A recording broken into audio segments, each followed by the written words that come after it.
Right. Let's go ahead and see if this is actually all good and all live. Just give me one sec before we jump straight into this.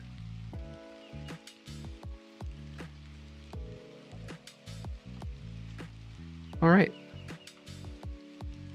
I believe we're all set and we're all good to go. All right. Well, welcome to Three-Peat Sports, everybody. I'm your host, Ian Monhay, and we're right around draft season. It's my favorite time of year. I think everybody that joins this live or eventually watches this back knows how much I love the NBA draft and just watching up on all of these prospects. We're going to do something a little different compared to what I have done really in every single year that I've done this. There is a website that just got created maybe a couple of weeks ago. It's called Draft Baller, that has a bunch of film cut-ups, a bunch of games that are already put into the website, and they have it all cut up and ready for us to go. What I want to do for this stream, we're going to actually watch Keaton Wagler. He is a prospect, a guard from the University of Illinois. We're going to watch him and his games and do a live reaction to his tape and give my thoughts and analysis as we go ahead and continue watching his games. And it's going to be a very fun thing to do here.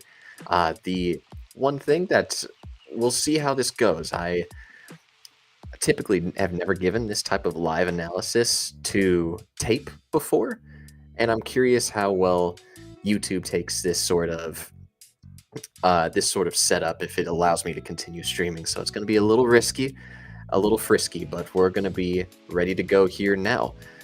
We'll go ahead and share my screen here. We'll go entire screen, and then we'll get out of it there.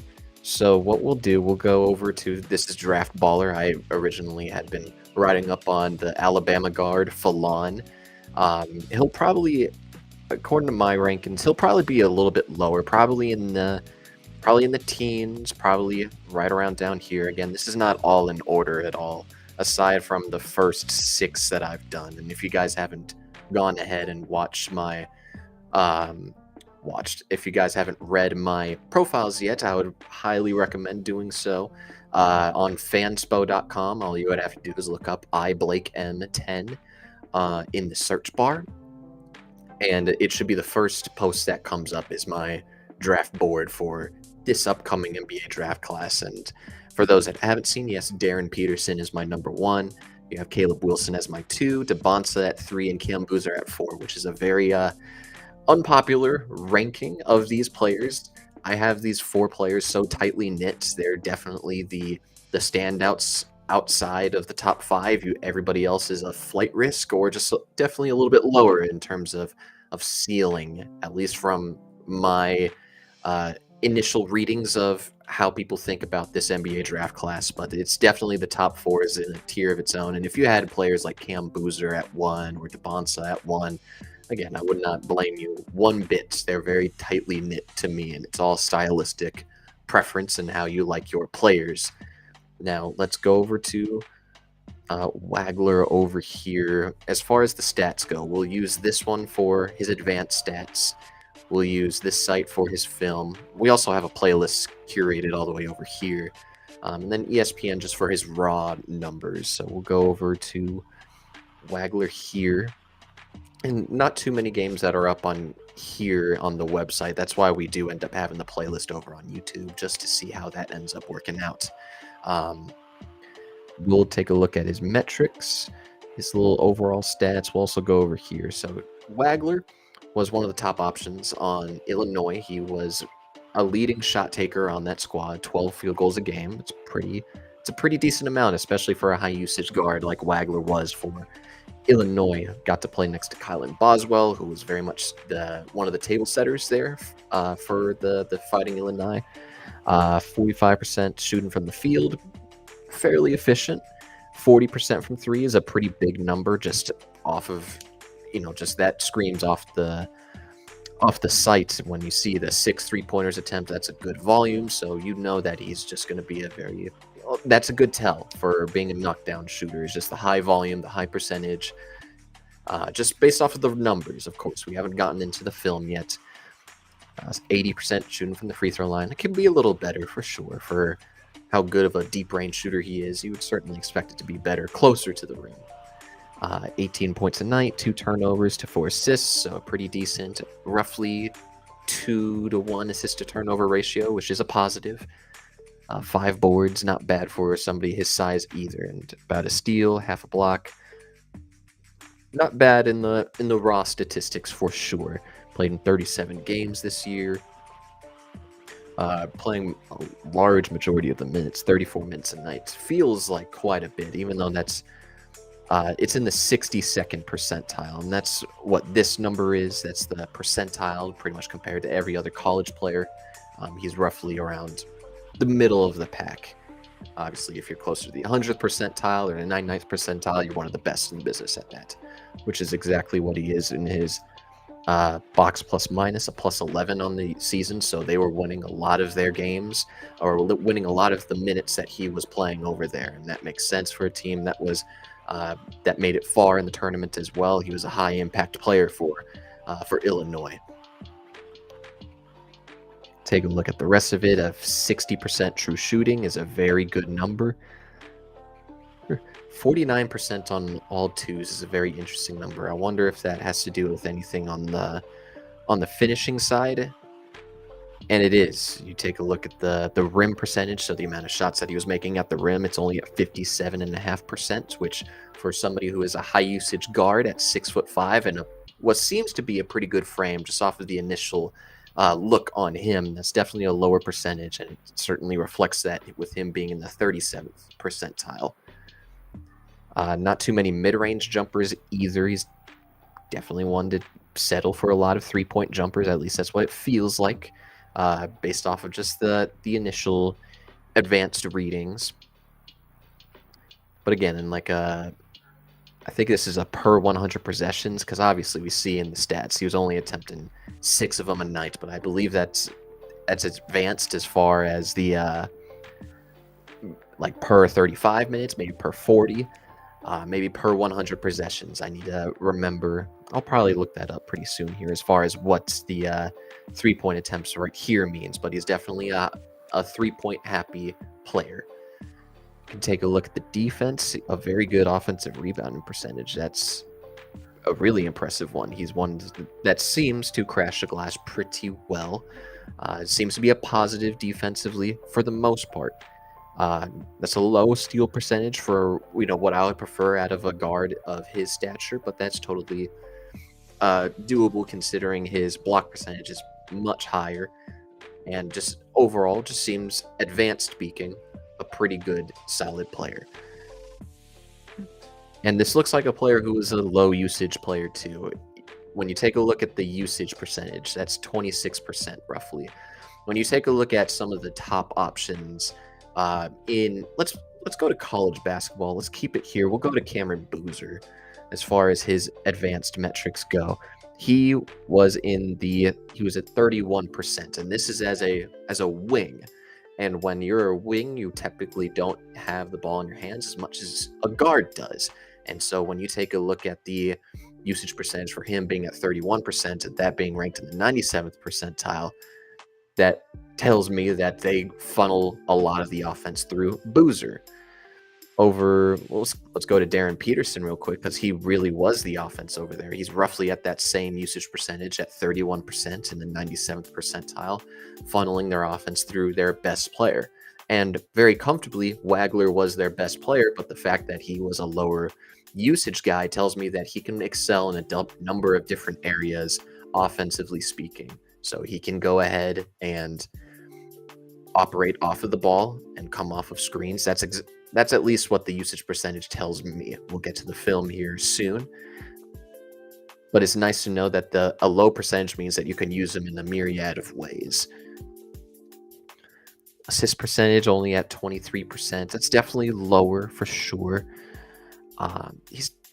It's not the craziest of statistics as far as his creation for others go, as far as the stuff that I was reading on him, a lot of pundits and a lot of fans really like his playmaking ability. So it's surprising to see the advanced metrics not match with that at all.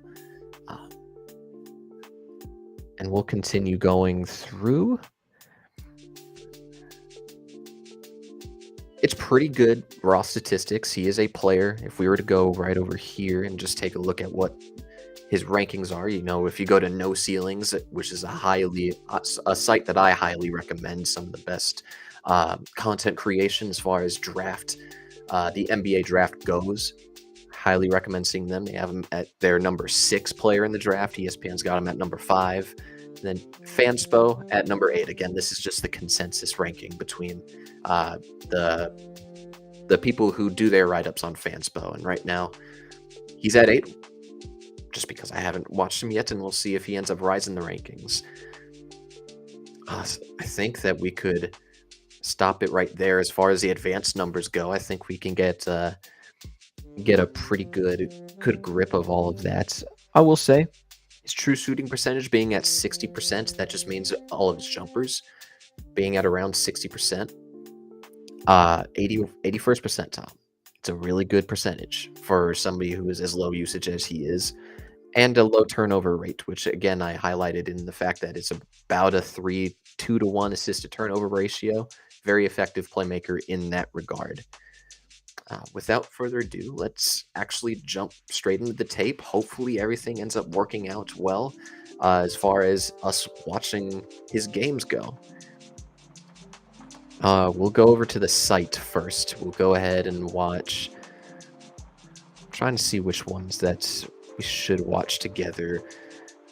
11.7 boards against Texas Tech. 8 3-1 against Bama, and this is all early in the year from what I'm seeing. It looks like he definitely had a raise in his overall usage maybe throughout the season, because these numbers aren't really jumping all out there at all, to me at least. 16 8-5 versus Illinois. I know that he had 46, I want to say, in one of these games. 23 and 5 assists in December. This is the 46-point game at Purdue back in January. And I think this was roughly around the time where you had that crazy Arkansas-Alabama game where Fallon had 35 and Acuff had 49, I want to say. So when you see another player have another large 40-piece, that's something to take note, because you don't see college players really get over 30 all that much at all. So we'll start it off with his 46-point game at Purdue. Also had 4 assists. I actually do want to take a look at his full stats in that game at Purdue, where he had his 46. He played in almost all 40 minutes, only missed 4 shots the whole night. 9 3-pointers? Good lord, that's he was absolutely on one in this game. 11 of 13 from the free throw line, 4 assists. Yeah, he didn't really have any statistical production in the defensive column, which is a surprise to me, just given that he was productive from a defensive perspective. So we'll get straight to it, and we'll go ahead and watch his tape. Hopefully this all ends up working out in the end. How about this? Can we turn down the volume for this? Yeah, we can. And we'll probably have it zoomed in. I don't really want to go full screen again. This is my first time doing anything with, sharing my screen and watching tape and whatnot. So let's get straight to it. We'll step back, cross. Tough little layup over a 7-footer, it seemed like. Pick and roll. He gets a switch, sizing him up, goes into a pull-up. Let me see if there's... because I actually want to go back to his first clip. And a nice size up. He gets him reaching, and he knows that he has the angle. 45 doesn't really have anything there. You could definitely go look for a kick out right there, over on the wing, given that he was digging quite a bit and being at the elbow and whatnot. And so he goes ahead and, I mean, he retreats. So he made the right decision in being able to keep the ball and continue driving to the rim. Now he's got a help side defender, somebody in the short corner. Could definitely go ahead and dump it off there if he wants. But again, I'm not the biggest college guy per se, so I'm not sure of some of the other skills that these other players possess. So if he's able to knock down that short corner, probably you would be able to be more comfortable taking, um, giving the pass up like that. But he clearly has the driving angle and is already exploding to the rim. So you have a nice little finish, and he's confident. That was a very confident finish over the top of Purdue. See if there's anything that he was. So he goes into a size up. I mean, that you would probably prefer if he's below the line in that way, and since it looks like a bigger player, given that he switched from this man who seems like a taller guy, number 0, you'd probably prefer to, try to speed right past him when you got a bigger and slower guy like that. At least that's off of the initial take from some of these other players. But this isn't a bad decision either. At the end of the day, I remember when I was told about a defender being below the line, below the 3-point line, you should probably take that space and shoot it. And that's just a fundamental basketball thing. So I would go ahead and say that that's the right decision just off on that. It's first one of 2 misses from 3 this game. Sizing them up, it looks like another size up over the top. Another good finish. I want to see if this was another pick and roll situation. It looks like 2 picks, so maybe I wouldn't say would you say a double drag variation?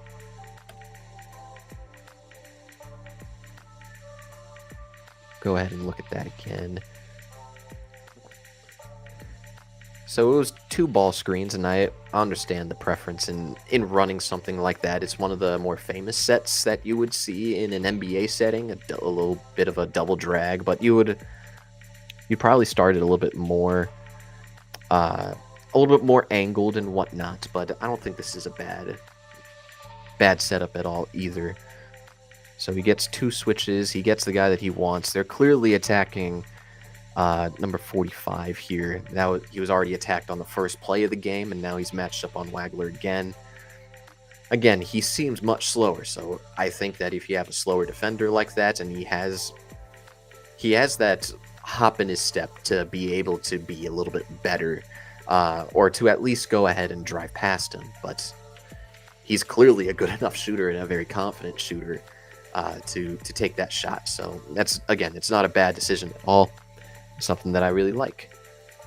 Still has 45 again, and he takes another step back, and he's cashing them. So as far as like all of the readings that I had on him before going into the tape, a lot of people lauded him for his 3-point shooting, and a lot of them also lauded his playmaking and just some of the advantage creation that he had there, which again, it doesn't really speak in the advanced statistics, and we'll get to the playmaking in this video pretty shortly. But where was I going to go with that? I've seen a lot of comparisons to players like Austin Reeves and Tyrese Halliburton, which is all fascinating to me. We'll have to see how it all ends up going out. But again, another nice little step back, good space creation, good handle from the initial look. Man, they are attacking him crazy in pick and roll. Now he's a little bit higher. He goes into another step back.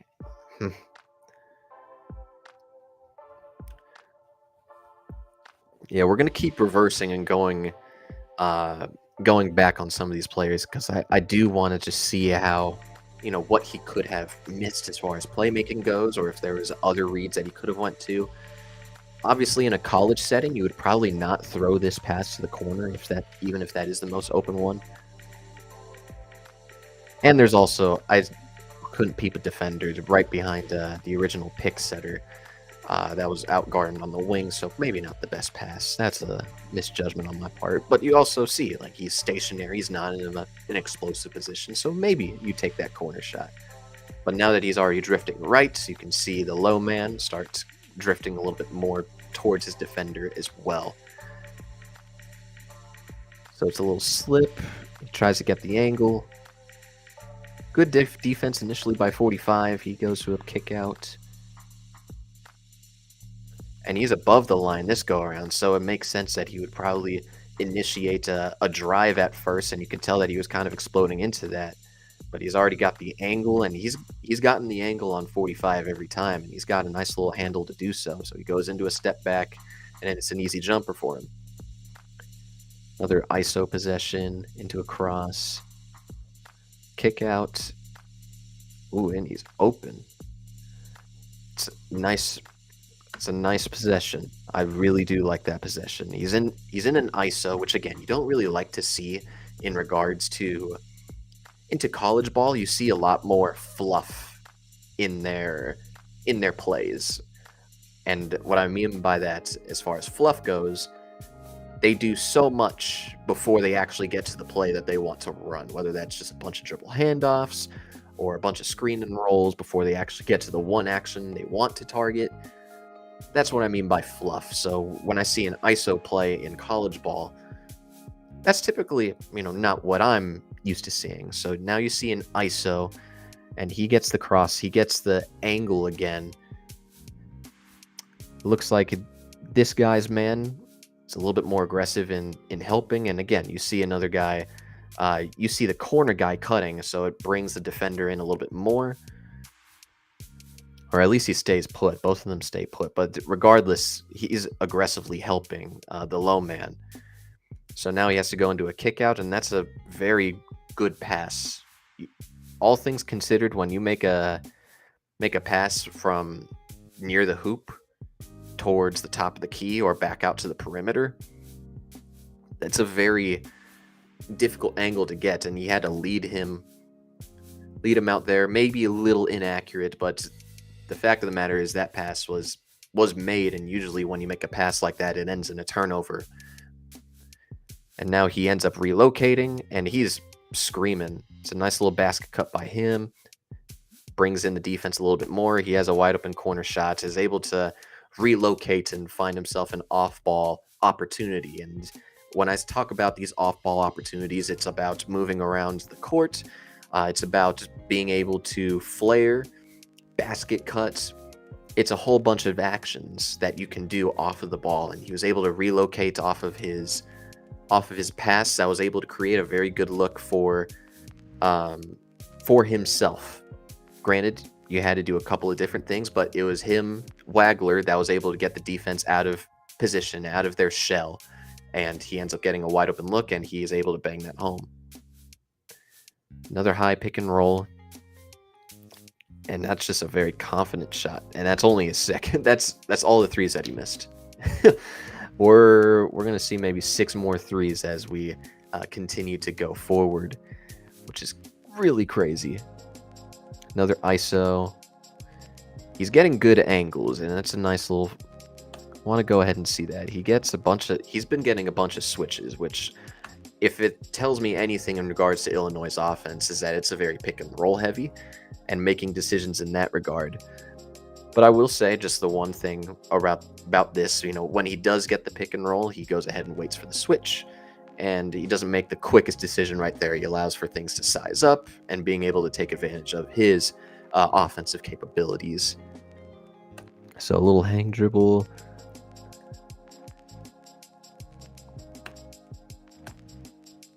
Yeah, he's getting good angles. He's doing a very good job with this hesitation move, which is something that I noted with Falon, and pretty soon here I'll have that published too. I really only have his summary down, but I got all the strengths and weaknesses for Falon down. That's besides the point. He's doing a very good job of this hesitation move in this Purdue game in particular, being able to attack in that regard. And at this point, he's accounting for most of the team's points so far. So he's able to attract the defense a little bit more, and he gets to the free throw line. Knocks down his first couple of free throws. Again, it looked like another switch. It was a slip screen.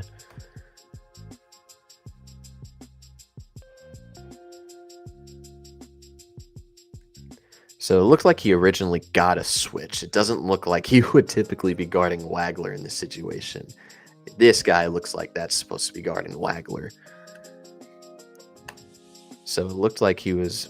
It's a nice little slip screen. You don't get a hard commit from him at all to hedge a potential pick, but it's also a recognition of that it's probably a slip, and you probably don't want to give him that angle too much, but you also don't really want to commit too much because ultimately he's going to get a wide open shot on the right wing.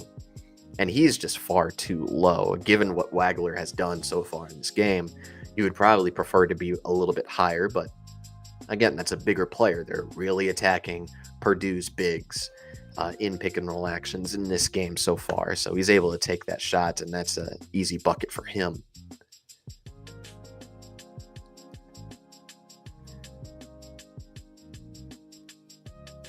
Nice little created bucket. Let's go ahead. So Wagler is at the top of the key right now. Again, he continues to have 45 on him. That's an... I don't understand why they continue to put 45 in this situation. You'd probably prefer to go a little bit smaller at this point, just to have somebody a little bit more out there.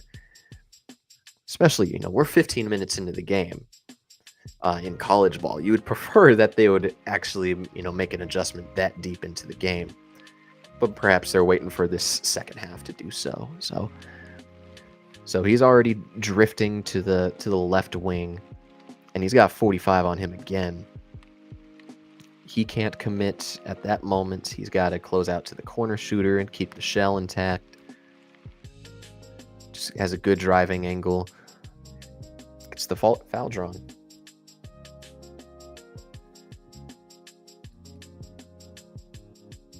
Bringing the ball up, another pick and roll, another hang dribble, and that's another bucket.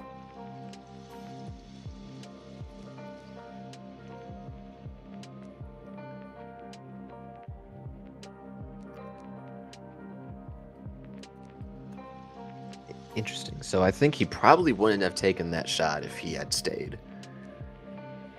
But he had already made the that's like not a commitment at all either. See, it's not really a good enough switch. He's got to be higher up on Wagler to do so. And again, he's got the hot hand. He's got the range. And there's 6 seconds left in the half. So that makes sense why he ended up taking that shot there.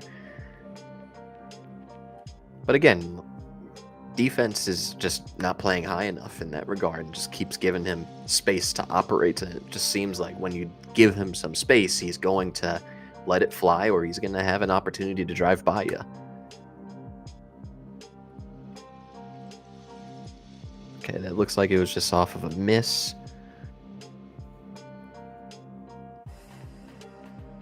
Let's see, Wagler is right here. It looked like it was a miss by somebody. Nice little relocation, make himself available. Good catch and shoot shooter. At least that's what we're getting at from this game. Ooh. It's a nice little bucket there. Again, catch and shoot, it seems to be a strength as far as this game goes. Again, we'll get to the rest of these games, at least like 5-ish games, to really get a good intel on him. Another hang dribble, another cross. He's already out of position. He knows that he has the angle, and he's not committing to helping at this moment. Bumps him off. Creates the space on the spin. Just a very good self-created jumper. That's, as far as these guards go, even as far as like the Austin Reeves comp goes, I can certainly see it in that type of bump and that type of play. He's got a little bit of a herky-jerkiness in this game so far, or at least in that play. I'll say in that play. Nice little hesitation. That was a tough not being able to finish that. That's probably the easiest look that he would have had. Hang. I like that little stutter that he did. Just wanted to note that. Nice spin. And it's not really a good contest either. That's just a blown layup there.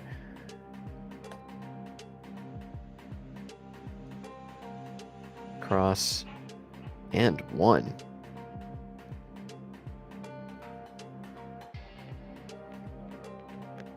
got a very good handle. Able to create a ton of space. At least enough comfortable space to be able to get a shot off like this, and that's just good concentration, good foul.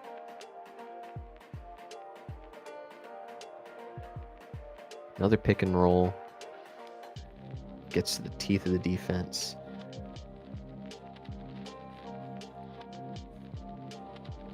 Just real quickly here.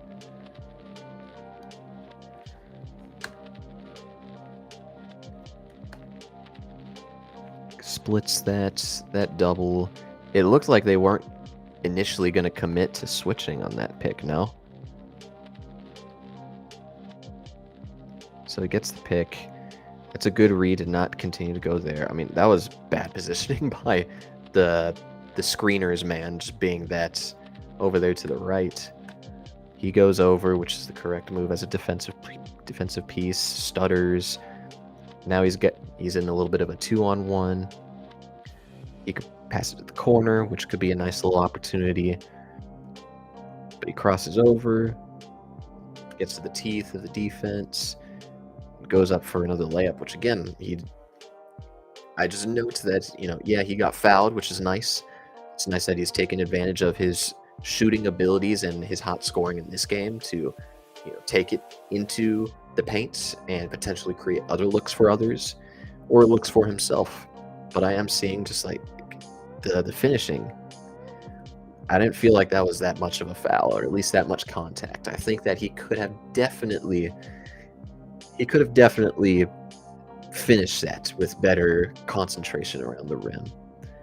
So some of the initial readings of seeing the finishing numbers be lower, I can see it in this game.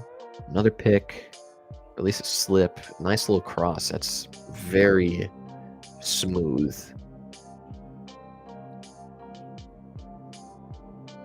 So he kind of slips it, and they still go with the switch, which if you're Wagler's man, that's you got to get back into the play there. Because clearly, I don't know what this guy's stats was for this game.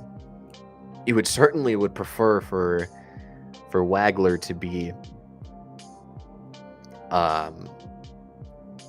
you'd prefer for Wagler to, or for the defense that the big won't be on Wagler, is what I'm trying to get at. It's a very smooth crossover, very good angle that he was able to create, and a very good finish as well. This time it's a good pump.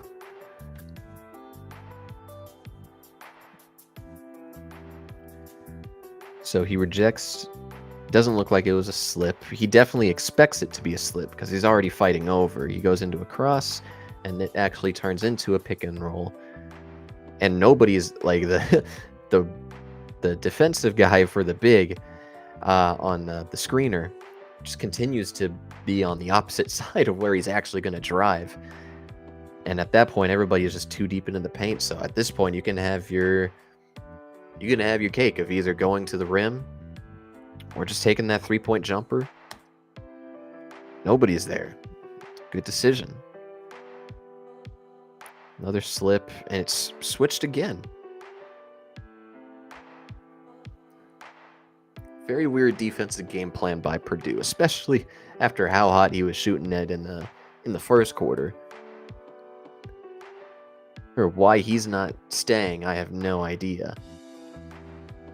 So now there's confusion again, and he has to go ahead and turn on the Jets, and that's what created the foul from what I saw. It was a good recognition by Wagler to do so, create the contact. He gets to the free throw line.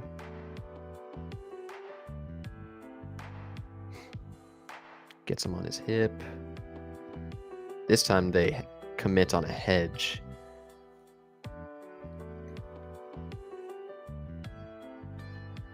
You can see he's much higher this go around. I believe that's 45. Much higher on it because clearly Wagler's man isn't able to contain him all that well. So you have You have him essentially as like a soft double, but he's still staying. He's not getting back into the play, so it allows Wagler to have another easy attempt, but that's just a very awkward floater. I don't really like the decision for that type of floater, and he short arms it. Nice rip. It's a nice little rip through.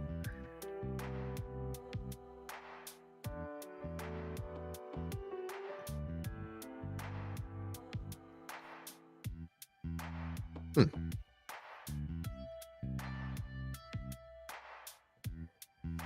you know what? I'll actually have the I'm gonna have the YouTube chat open if there's anything that ends up being said. Would love for folks to chop it up in the chat if folks have questions or just wants to add in any regular comments.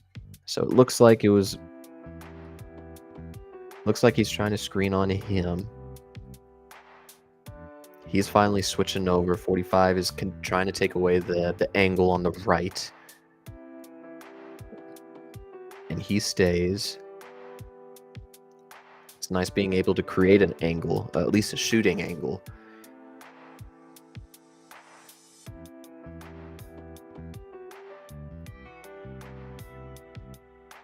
I like that play. Given that he hasn't really done too much finishing in this game, he's doing a very good job of just creating the advantages when they're there. It just looks like it's a foul situation, so it's probably going to be free throws the rest of the way. Very impressive scoring. Very impressive scoring to begin this, begin the tape on this. And that's nice of him being able to take advantage of that play right there. We're onto the playmaking now. So he's able to draw pretty much everybody there. And it's pretty easy to just being able to dish it to the corner. So regardless, it feels like very early on he was able to... Yeah, that was very interesting that he just turned on the jets and left the corner man, which again, the corner three-point shot is the most efficient shot in basketball. So surprising to me that was the plan the whole time.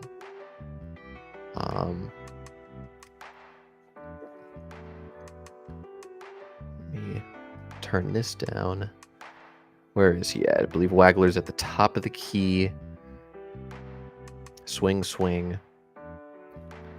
Jeez.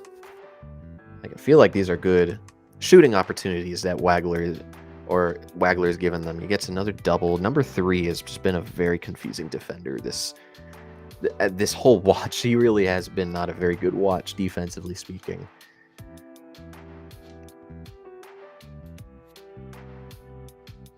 But he gets that, and that's just an easy kick. I really dig that. But they're just not making the shots at this moment. He gets the switch again. Pump.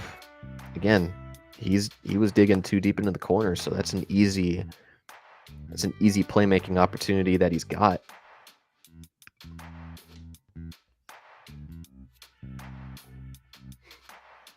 And they're just not making their shots. 45 continues to be on him.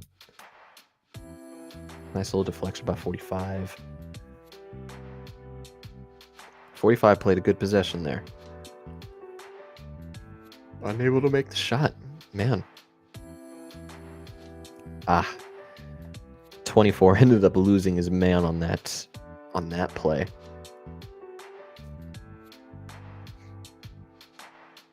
It's nice to utilize the pump fake there. There's already a driving cutter. Maybe a little bit late of a pass, but ultimately he's not looking at the cutter. He's not looking at the cutter. So he's able to get a decent finish there. But again, unable to finish. Tough shot there for sure.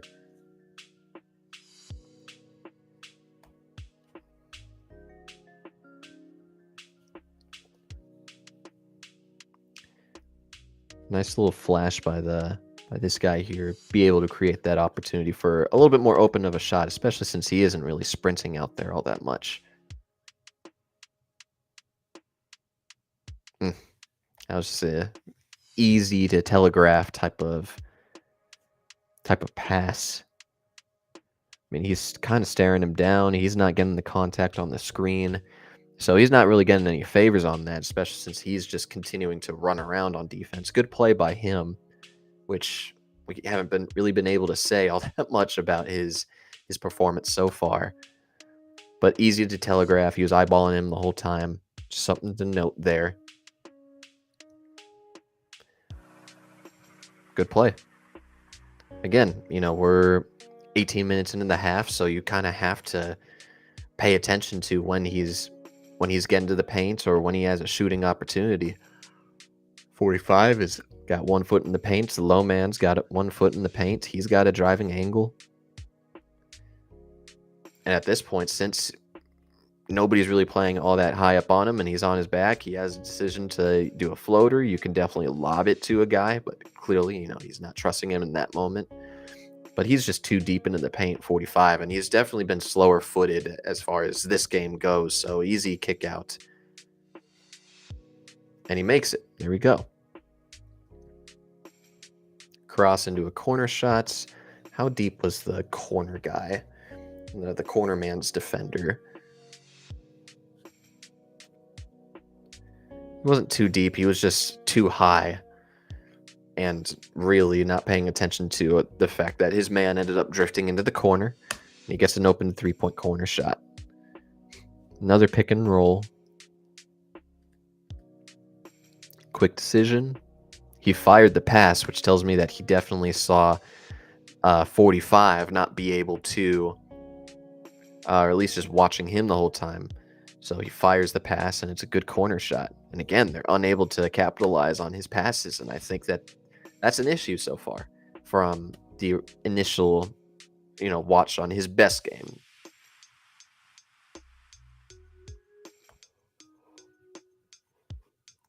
Take a look at that play again. Another pick and roll. Just getting fouled.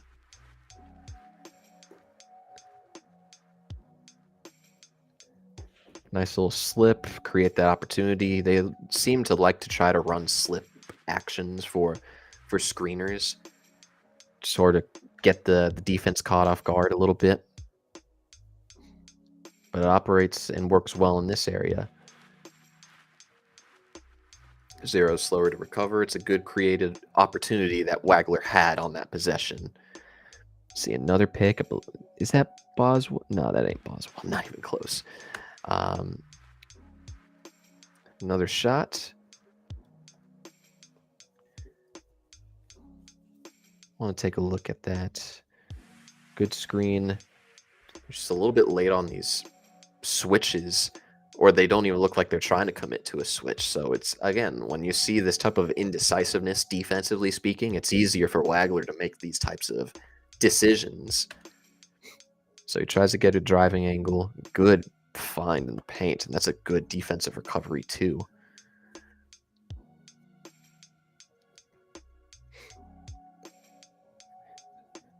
So him coming up higher a little early, the middle guy here was able to create that because he's staying neutral. He's not recovering to the low man's guy. It's a nice find because he had an open shot. Maybe you prefer for him to be a little bit more explosive, create an opportunity there. But that's a nice recovery there as well. Good read. I really liked that opportunity that he had. He essentially had a 2-on-1 situation, and he decided to throw it over the top when nobody else was looking. Very good play by Wagler in that regard. Nice basket cut. I like the play there. I really do like the play there in regards to, that basket cut, being able to hesitate and kind of go right back into the paint. But that's an automatic firing to the corner. Just a little bit slower to process it in that regard. No issue that he ended up making that pass. It was just that type of decision needs to be made right then and there once he gets the ball, when he notices the corner's man be able to come up and make a play. But regardless, he's still creating advantages. He's still creating opportunities. Just that play in particular, I would have liked for the processing speed to be a little bit better. Hang, dribble. He likes the tween hang cross into a drive. Just something that I've noted. Again, they are targeting the hell out of 45. Good lord. And rightfully so. Like, you see how much advantage basketball has played such a big role in sort of the evolution of college ball. What you're not seeing in college ball right now is the three-point increase yet. They try to balance it out through shots at the paint, in the mid-range. They've stayed relatively neutral throughout the last however many years, 10, 20, 30 years, of just being at around 20-ish three-point attempts a night for all college teams. That's the only thing that really we haven't seen an evolution in. But what we have seen is some of these isolation type of plays be more accepted, given that the NBA has continued to emphasize that as well. And again, he overcommits, and that's an easy read for him as well. That's an open corner three-point shot. He's got the bucket. Again, continuing to target 45. That's a nice pass fake by his man there. Another slip. Again, they seem to be very confused by some of these, are they going to switch? Are they going to stay? And so 45 has been it's been a problem with him in those actions as well. So now he gets the pass fake. It's a good, simple read in that regard. Another pick. Gets into the paint. Nice corner pass. I like that pass. It took a while to get there because he had the ball in his hands for much of that possession, it seems like. But 45 just happens to be too deep. He's able to step on through. He's able to get a pass off to the corner. And again, targeting 45. He's doing what needs to be done to get an advantage through the attention that Wagler gets. So it's smart basketball in his end. Another hang. Again, not really committing all that well. Nice little swing. Good opportunity that was created by Wagler and his overall offensive ability. Continuing to go at 45 and gets an easy assist there too. What I'm getting at from this first game, as far as his scoring goes, if he's on from three, he's able to create some very nice advantages. Now we get to look at him defensively. His film gets stuck and he's kind of having to fall. He's kind of having to follow. He has to play a little bit more of a chaser in that role, but doesn't recover well either. He doesn't really get an attempt to block him either, or at least get a contest in. So we'll take a look at him over there. Just sort of gets stuck on a screen again. Targeting him off ball quite a bit. It's a nice recovery on that play, but at least that's what I'm noticing defensively. Early, he just gets stuck quite a bit, or when he gets that initial contact, he's definitely just a little bit more behind. It's not as smooth. It's not as smooth as like a Caruso would be, or a Drew Holiday would be. And keep in mind, this won't be the only game that we watch. We'll get through a couple more games as we... Honestly, until we get closer to around 5 is kind of when I want to cut it off. 'Cause let's be honest, we all want to watch Game 7. I wonder who you guys got. I'm going to go... I'd like the Spurs to win. But even then, that sounds really gross as a Suns fan myself. So let me know who you got. Should be a fun Game 7 regardless. But he's the low man right here.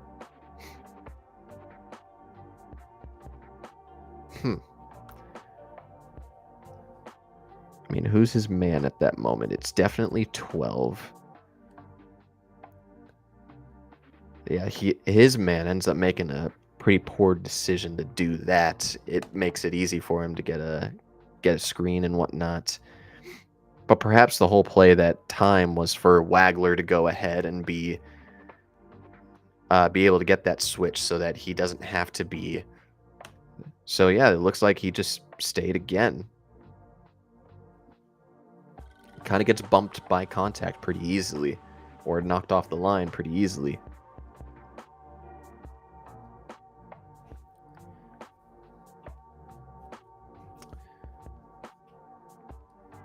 So it looks like a little bit of a zone.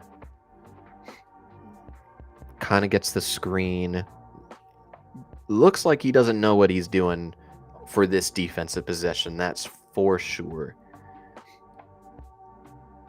You know, he doesn't even have his hands up. He's standing up straight. That's something that's, as far as defensive effort goes, you definitely don't want to see somebody standing up straight to the extent that he is, because that means that he's not in an explosive position to make a play, defensively speaking. So he's late to that, not really knowing what to do defensively, and it leads to an open shot at ultimately his side of the zone.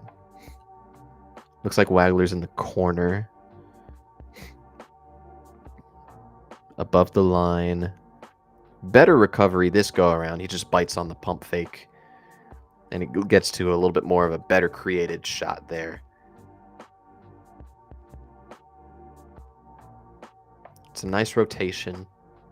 I like that defensive possession a little bit more than most of his, because he knows that he can't really commit to taking away that driving lane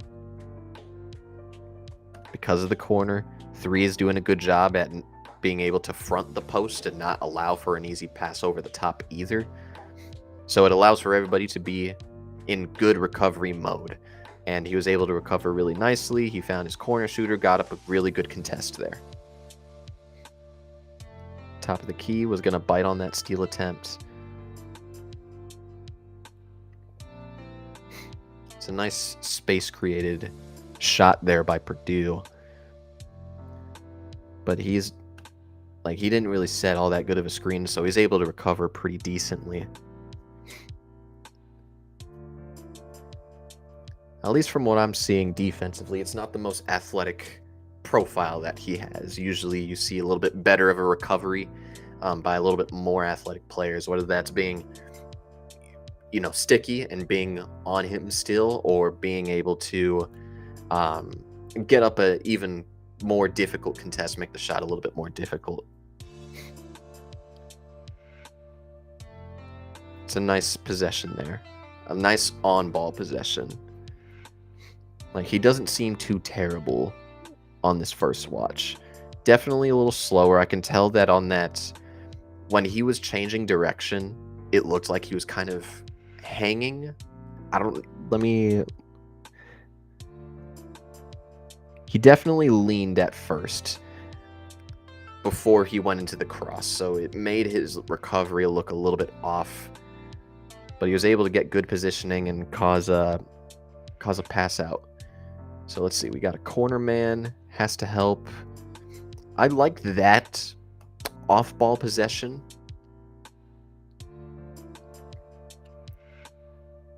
For the simple fact that it allowed for him to recover. The only issue that I would have is that if you're going up against a player that's a little bit more of a better decision maker, you're going to have that pass be fired to the corner, and that's where you can have it be out of position. So in some ways, it's a matter of being able to trust your defense, or at least your defensive personnel, to make the correct plays. I'm not sure what the defensive personnel looks like for Illinois, but perhaps that's a trust thing that I think is important when you go ahead and note the defensive capabilities that other teams have or other players have. So a transition opportunity, gets stuck on the screen.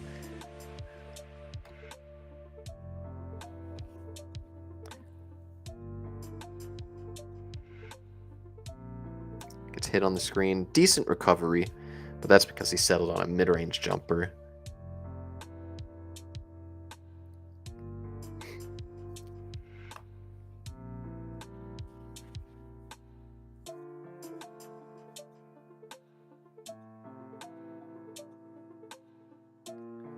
He definitely. Feel like I saw the use of his hands there for a quick second. Yeah, it was a little bit of a reach, so it kind of slowed his momentum down, and he was able to get off a good contest.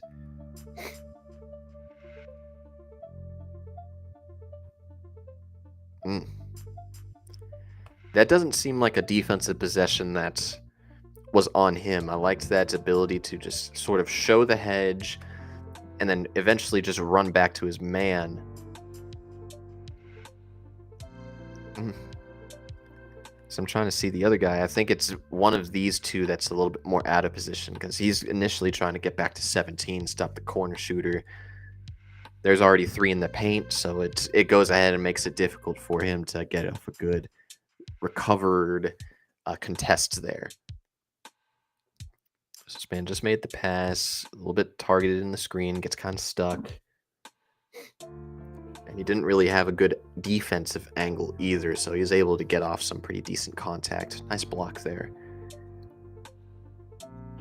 Deep in the paint, and he gets fouled, or he fouls him. I like the thought process there of just the concept of stopping a lob, especially since he already made the decision, so that's good reaction time on Wagler's part. On the ball, up a little high. Good defensive possession.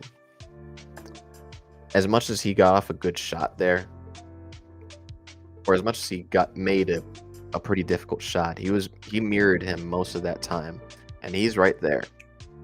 There's not much else that he could do in that regard. Targeted in that screen action again, a little bit late to that switch, because I think it looks like that was what the play was going to be. It looks like it was going to be switched.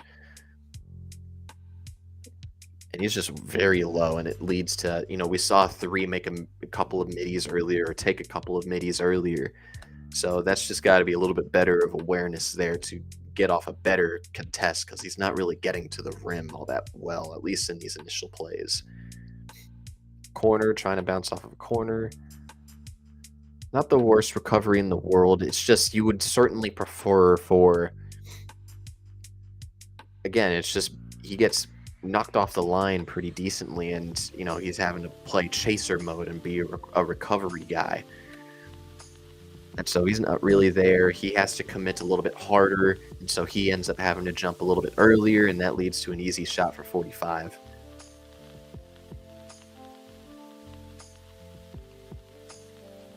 It's a nice...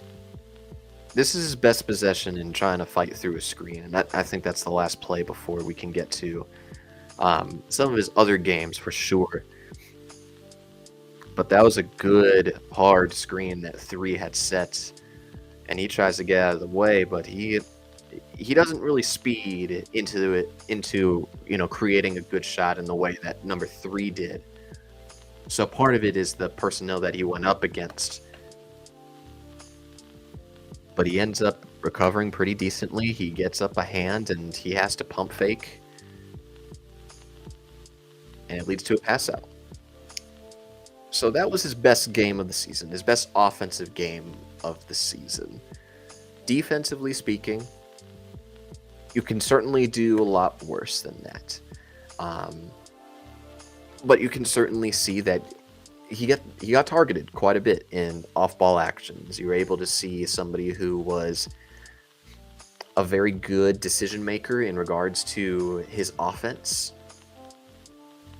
But that was in the context of somebody being really hot from a shooting perspective.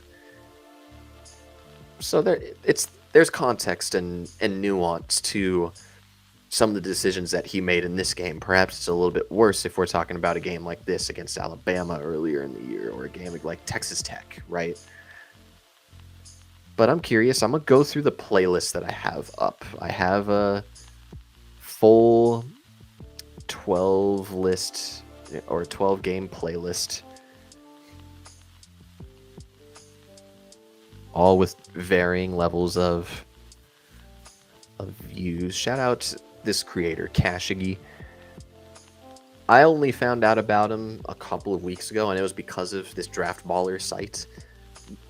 I had to resort to it simply because the main guy that I watched is taking the year off of creating the film cut-ups, so that's an issue. That's an issue for me. But shout out to Draft Baller, to Kashigi, some of the other draft creators that are able to put up cut-ups like this and put up film like this for draft enthusiasts like myself. So I'm curious what game we should go to next. Like his 46 piece, that's a very impressive 46 piece game. I think among the games that are up, I do want to go to his worst statistical game, which was the 8 points, 3 boards, 1 assist. Only 4 minutes worth of film here. We'll go into theater mode for this. Actually, we're not going to do that on YouTube. We're going to go ahead and do that for over here on Draft Baller until we have to, of course. Go ahead and do it there. And I want to see what it looks like full screen real quickly here, because I have everything up on on my phone. I can tell that's a little bit smaller the way that I was uploading everything.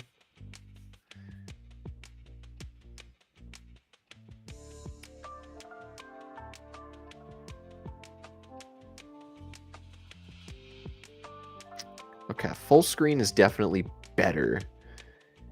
We'll see what happens with the stream when we do it in full screen. So we'll do it in this way.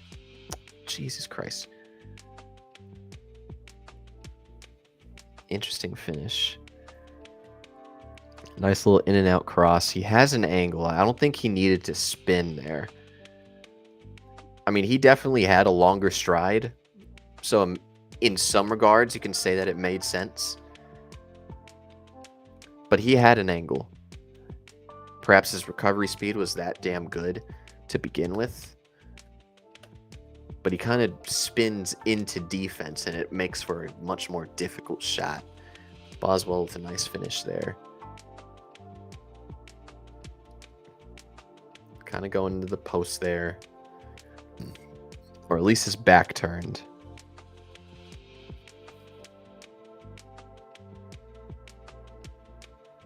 But 22 reaches, so that's an issue.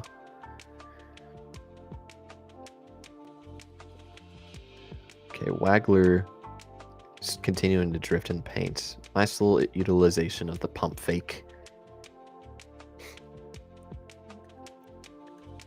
But I don't think he needed any reason to double there. Because he was standing his ground 15, so Wagler is able to get himself an easy paint touch, but he makes himself available by continuing to drift within his eyesight. And that's a nice bounce pass as well. Nice pump fake there. 3 doesn't react with a jump. He reacts with a reach, which, you try to reach and then you try to block. That's going to be a difficult recovery. So good decision on the pump fake there. Pick and roll. Step back. Had a lot of space. I don't mind that shot one bit. Let me see if there was any opportunity for playmaking.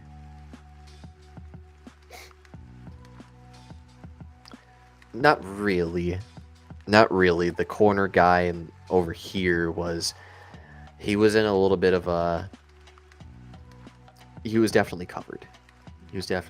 So I don't mind that decision there. Into a cross. I think he tried to look for contact there.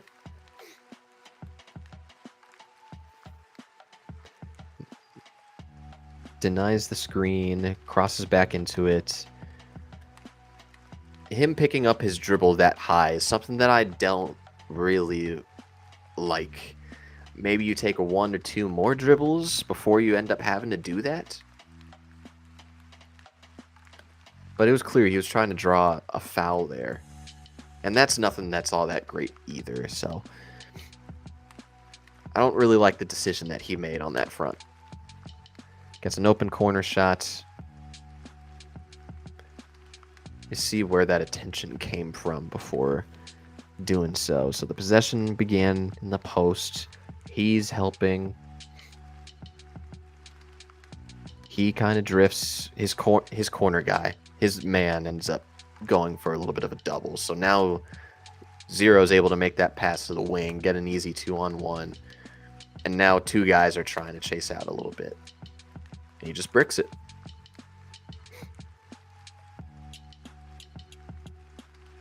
Nice. Him being able to crash the glass and draw the foul there.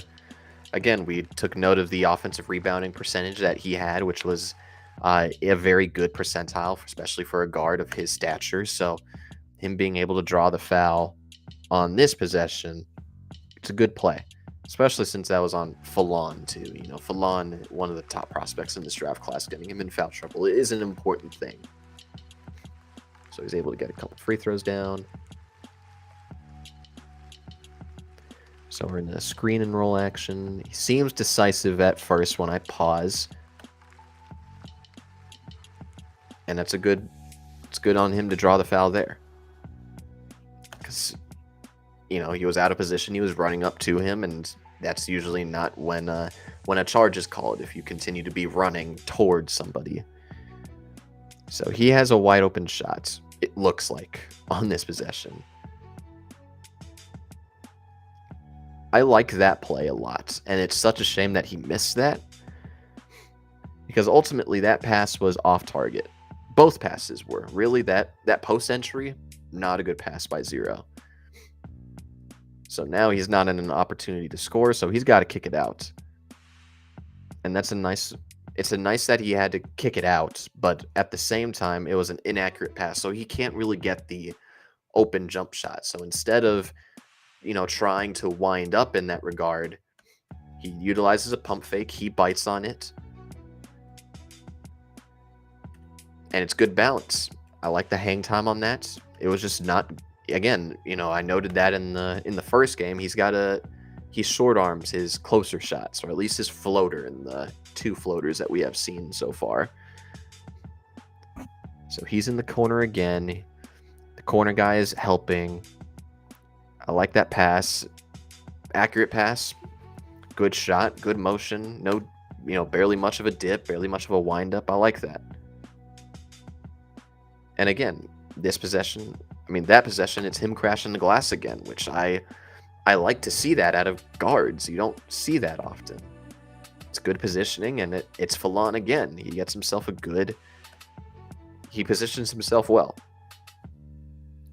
So let's see. We see an early screen and roll. Sort of rejects it, goes into a cross, tries to be patient. And again, another one of these guys that continues to reach, which is something that you really don't want to see out of, you know, Alabama's sake.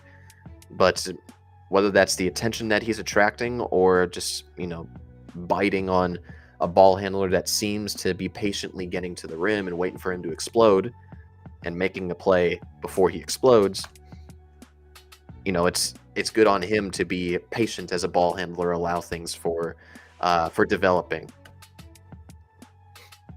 I like that play. Again, he short arms it. This time just being a mid-range jumper, which, again, if you know anything about, you know, some of the top guys, it's a lot of utilization of a mid-range jumper. So he kind of gets lost and gets caught ball watching, and creates for him an easy opportunity to get an open shot, and he does get an open shot. It's just flat and just not a very good shot attempt. At least, you know, I don't know if he was surprised that he was that open or what. I was surprised that he short-armed it that badly. So Wagler's on the right wing. His man digs. Easy shot opportunity. He just misses it again. Very good off of the ball, though. At least in being able to relocate just a little bit to get into the eye line of his teammates and be available for a pass. He's doing that very well here. Crashes the glass again. Tries to go up for a finish. Again, the finishing looks like it will be an issue at the next level. Give me like 2 more games to go ahead and see, you know, how he can improve his finishing, or if that looks any different later on. But he's shormed arm a lot of his layups and his floaters. Crashes it again. Again, that I don't like that decision there. I think that he was standing up a little bit straighter. He wasn't low to explode at all.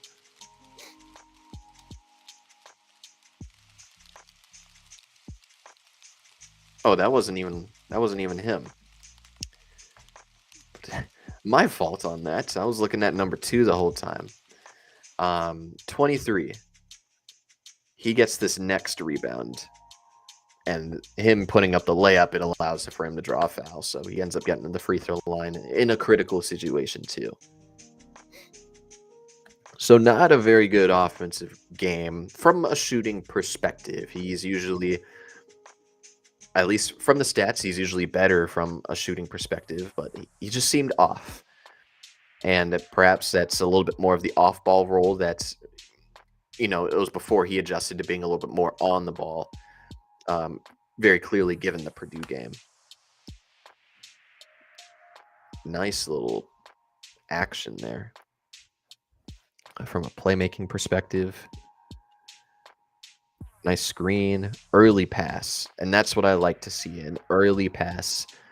When you recognize the hedge, because the corner guy's man isn't going to be down that low to start. So you go ahead and you get that pass off to him, and he clearly makes a quick decision when he notices the defense being out of position due to the advantage that Wagler created.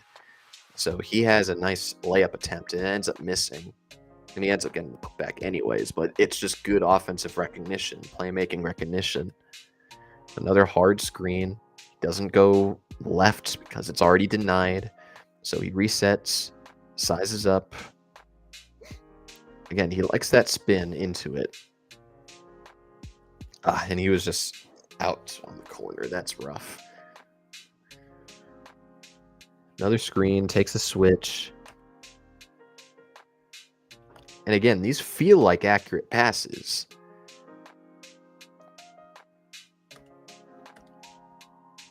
So he's already drifting. That's a very quick decision. That's a very quick decision to see him drift to the middle very slightly. Like, that's him recognizing it that quickly and firing it. He has a good shot, and he just bricks it. So this is off an offensive rebound. Usually your best playmaking opportunities are going to come off of offensive rebounds.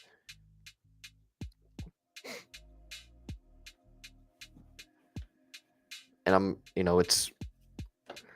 not going to say amazing decision making. It's not bad at all. It's not bad at all. It's just that when you get an offensive rebound like that and it's long, you already have defensive players out of possession. That's typically how those rebounding situations go. Nice play.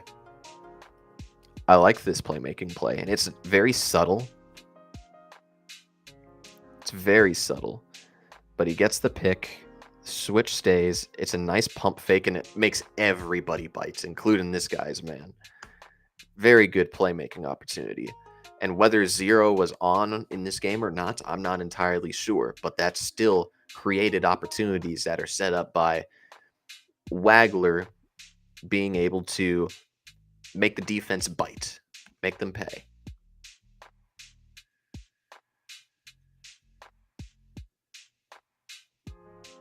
So fast break opportunity goes into a leak out, just an inaccurate leak out. Lucky that it got saved, but it's an inaccurate leak out. So defense, trying to recover.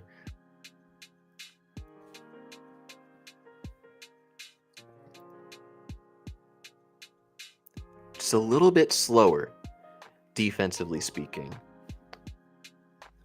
It may just speak to the athleticism or the lack of.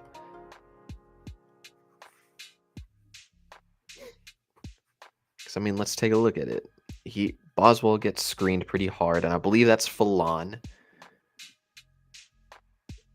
And he already has a foot out of bounds, so he's already kind of out of position. So he's kind of has to help. It's a nice finish by Falon. Again, I really like Falon's offensive game, at least from this past season.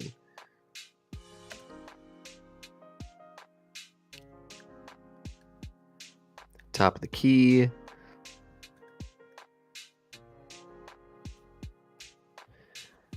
I want to take a look at this play because he has something in his defensive game, or at least his perimeter defense, that feels off, and it's not just an athletic perspective.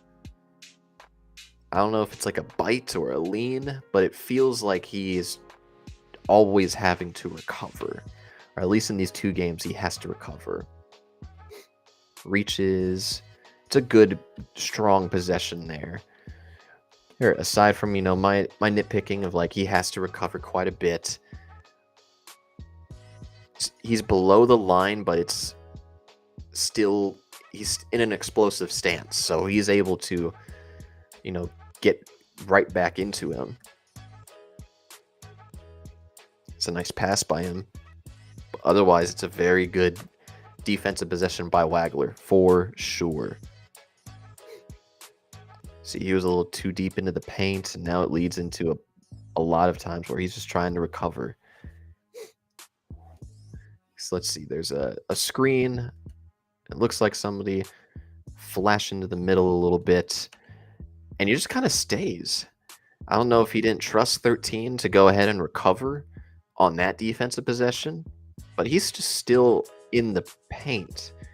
And he's already getting ready to set a screen, which is good offensive recognition by Bama. So now he gets hit with the screen. And now all of a sudden he's out of position and not on a man either. And so he's now in a one-on-one situation. 7 is now open. Wagler was just going ahead and trying to recover quite a bit. And now he's just going with a back tap, which is a bailout defensive possession, very weak defensive possession there. So to me, it feels like the athleticism is just lacking quite a bit in that regard. To be able to recover, to be able to get off good contests, positioning. It's not to say that he doesn't have his good moments. Like this, that's a very good moment. He almost mirrors him the whole way. He's up above the 3-point line, which is what you would like to see when you're talking about these guards nowadays that usually are just great shooters now, competent shooters. So he's above the line. He's mirroring him the whole way. He's able to create some nice physical contact on him. And he stays composed, and he's able to get off a nice block. He gets a nice help defense as well. But that's almost besides the point. I really liked that defensive possession by Wagler. Now he has to play the role of a low man, which is interesting. Nice. You jump on the ball when you see it loose. Not much analysis to that. He kind of got lucked into it because he was driving right at him. But, I take a note of that.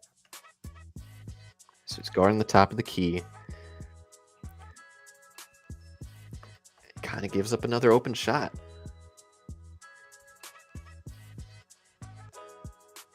He's ball watching. He's continuing to watch him. That's why he has the ability to just drift to the wing. But now he takes a look at it, and the ball's just leaving his hands. And now he has to recover. And it's not the quickest recovery either. Again, the athleticism, or at least the lack thereof, is there. Is present. So it looks like a Spain action. It looks like they defended that pretty well. Gets a rebound. It's a nice rebound. Yeah, it's a Spain pick and roll. Again, it's the pick the picker is what they go ahead and say. Back screen for this guy. So now all of a sudden, usually, there's confusion.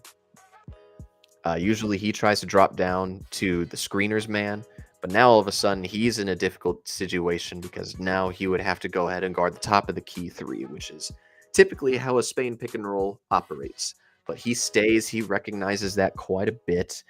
The big man recognizes that really well too. So now the switch is really nice. So he's able to go ahead and recover defensively well. He ends up getting the foul, which, maybe he shouldn't have contested there, but I don't know. I felt like that was good recognition on Illinois' part or on Wagler's part. On the ball, switching it. Has to go right back into it. It's a good contest, but that's just a better shot by Falon. Goes into a soft double, turns into a hard double. Was that a foul? That's a little rough. It's a rough way to end it. But this is probably, again, it was a very rough offensive showing in this game. Especially when he didn't have too many on-ball opportunities, which I don't know if he had the trust in them in the on-ball opportunities to begin the season. Because, again, this was in November. We watched the 46-point game that happened in late January. But there was the spurts where you can see there was good defensive IQ. You were able to see the good playmaking opportunities that he still created even when he wasn't on at all. And I want to take a look at his game log early on. Yeah, like he was a good scorer in these first couple of games. Pretty efficient, all things considered. Granted, those last two aren't all that great, but he's getting to the line, he's scoring, and he's still creating opportunities, good advantages that he's creating. So good on Wagler for being able to continue to create opportunities, even if it was just the one assist, which, again, we noted in the Purdue game. He had 4 assists, but he had created plenty of open opportunities. And perhaps in a better situation in the NBA, where he has shooters around him, that can be taken advantage of. And you can see the assist numbers go way up. Now, real quickly, I'm just going to go put my phone on the charger.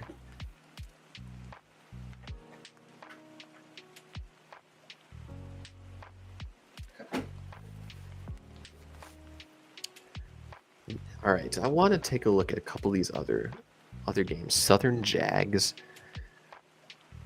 When did he play against the Southern Jaguars?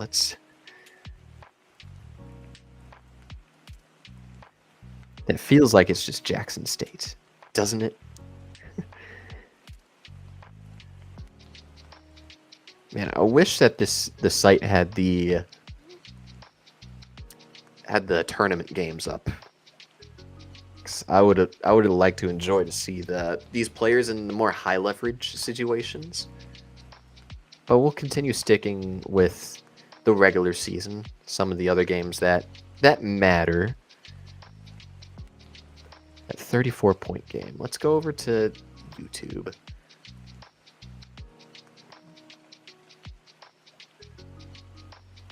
See, because that was one that was early on.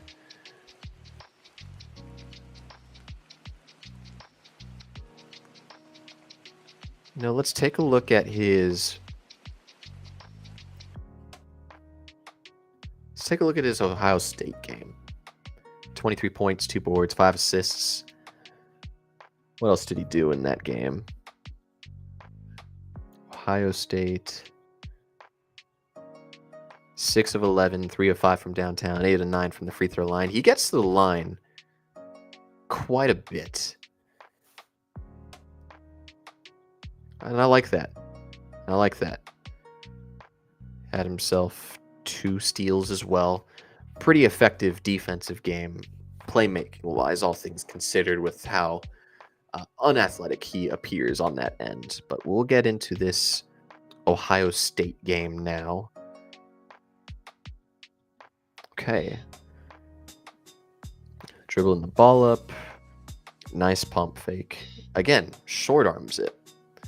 That's been the issue with a lot of these 2-point attempts. It just seems to be short, even if that was That was a great pump fake and a great decision to spin out like that.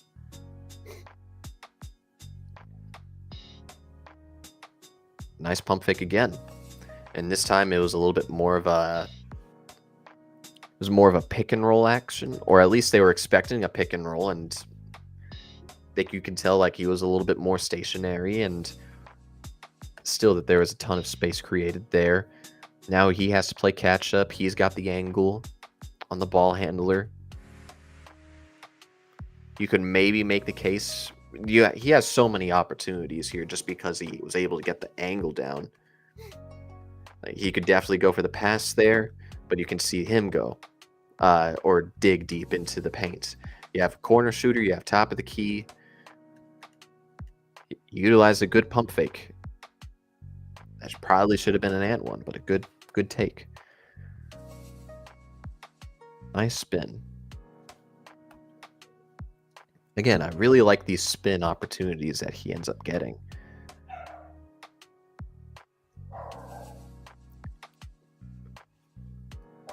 Sorry, my dog is going nuts over there. Just give me one sec to go ahead and actually look at this. A dribble, hang it. Another cross. He has a good handle. I really do like the way that he handles the rock. He goes into a spin. You can maybe make the case like you could get yourself a nice corner shot, especially since he's kind of got the screen position there. But a good finish regardless, which we haven't been able to say so far in this film study. Another pick. Has his back turned, tries to go a little bit more in the post, physical.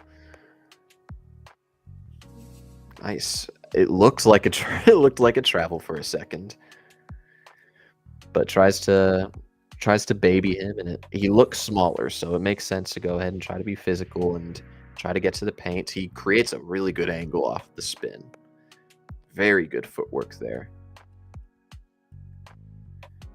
Tries to lean into it. That's a tough angle. It's a good shot.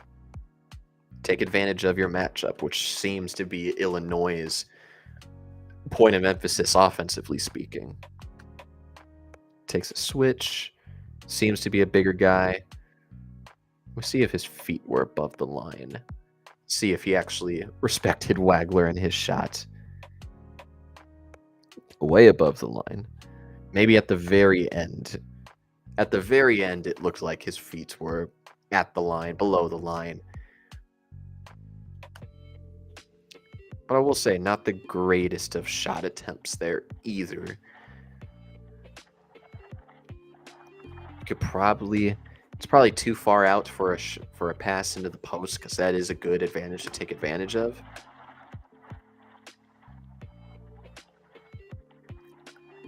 There, that's...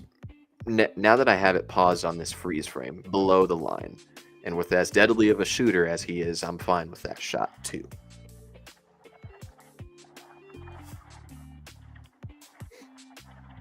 Takes a screen. It's a really tough shot there. That's a really tough shot there.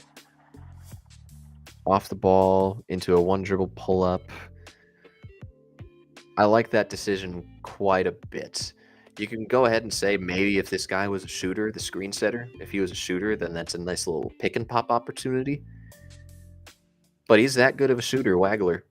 And he was able to notice that he was a little bit behind him and take advantage of a really good shot. Another screen, waiting for got the switch. Let me see. So he was able to draw the foul there. Hang.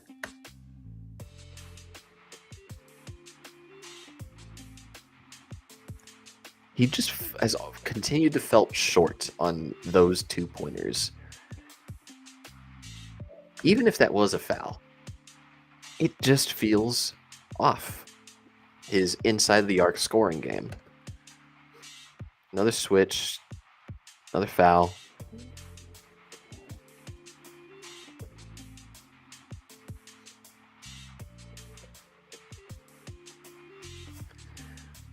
Okay, I thought he had the ball there. It looked like an off-ball opportunity. Yeah, he didn't have to relocate. That's just a simple catch and shoot that he's able to take, and he misses it. You miss him, you make him. Another foul. Again, at least with Ohio State, it feels like they're playing a lot higher on Wagler. Even if, he had that open top or that one dribble pull up at the top of the key. Otherwise, they're playing pretty high on him and playing pretty physically in this game. Nice little cross.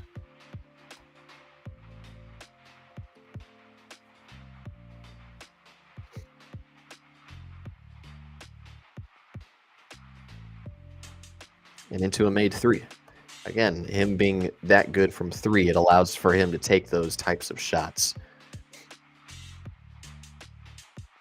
I was going to say maybe you throw it over the top, but that feels like a difficult pass. This is a bigger defender. It looks like that's on Wagler.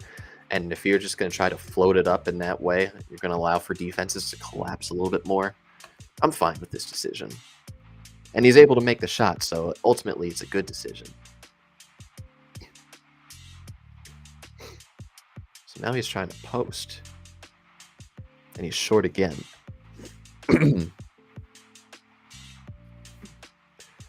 And that's a strong defender that's matched up on him, too. Tries to bite. If he was just a little bit faster, like that's probably a layup, but it's a floater. That's not really even a floater. It looks like a hook. And it's short again. Pick and roll. It's a good finish. I didn't look like it counted, but I liked that.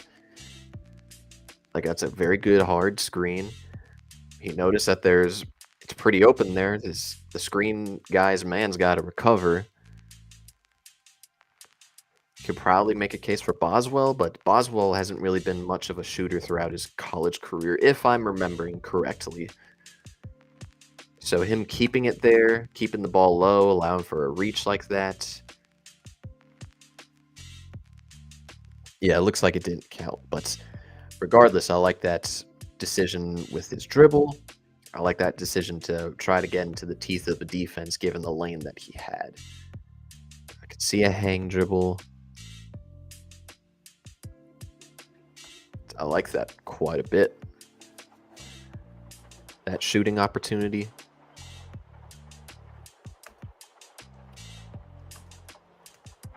It's quick by Boswell. I like that decision by Boswell. Once he noticed Wagler's man drift just the slightest bit, he fires that pass to a really good shooter. And he's very late to that contest. It's a nice little backpedal into his shot as well. Are we looking at another slip? No, that's a nice cross, though. It's a good block by Ohio State.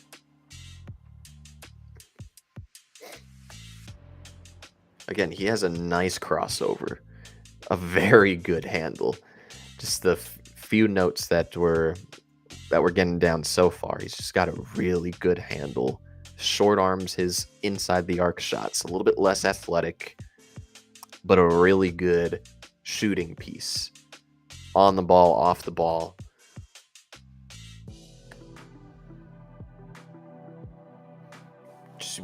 You wish that the athleticism was there, because that's a different level of ceiling that we're talking about in regards to Wagler.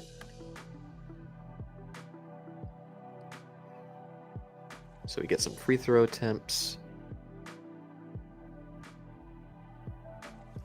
Now we get into the passing. Let me need a swig of water real quick.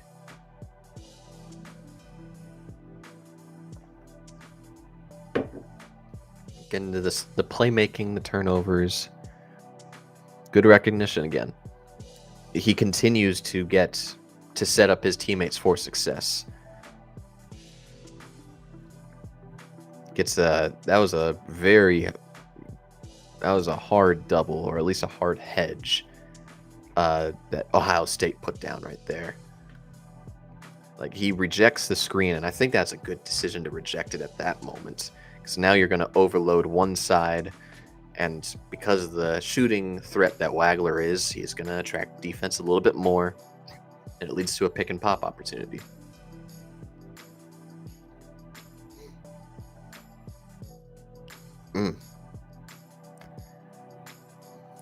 I don't know if that pass flies in the NBA. That felt like a very soft pass. So he already has a driving angle. Begins the drive. This feels very anticipatory. It really does. I really like that, actually.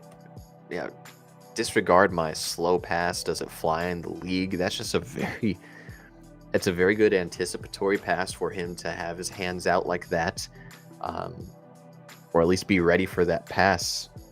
It didn't seem like anybody was ready for that. I liked that. That was advanced. That was high level, especially when you're so deep into the paint at a really difficult angle. I like that a lot.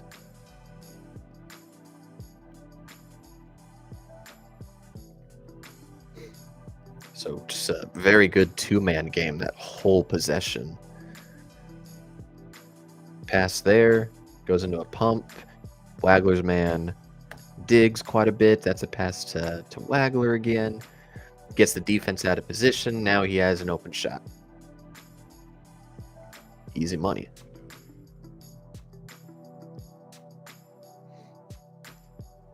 I wonder why his man was so low on that moment.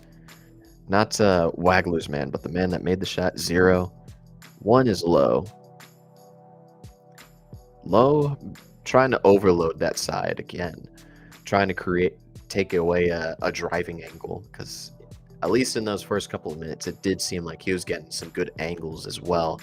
And he's just slower to recover. He has a little hop there, so it just allows for him to comfortably step into a shot.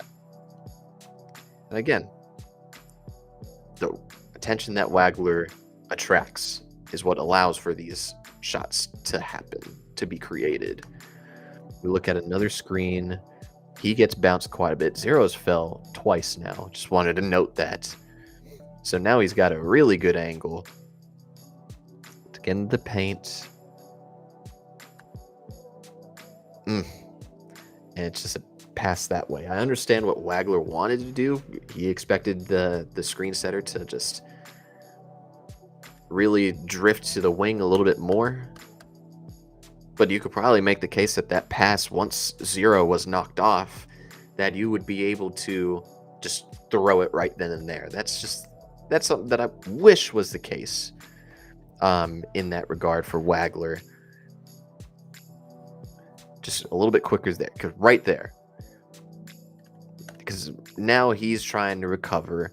He's already having his momentum. The roll man's guy already is carrying his momentum towards Wagler.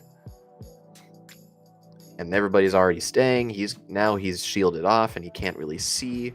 So he has to turn around and make the pass, but the pass is inaccurate. I know what Wagler was trying to go for. I know the expectation of the roll man going over to the wing. And I think that's good anticipation. But just making the decision a little bit earlier once he recognized his man was just knocked off, that would have led to a better play. Another screen. I like that a lot too.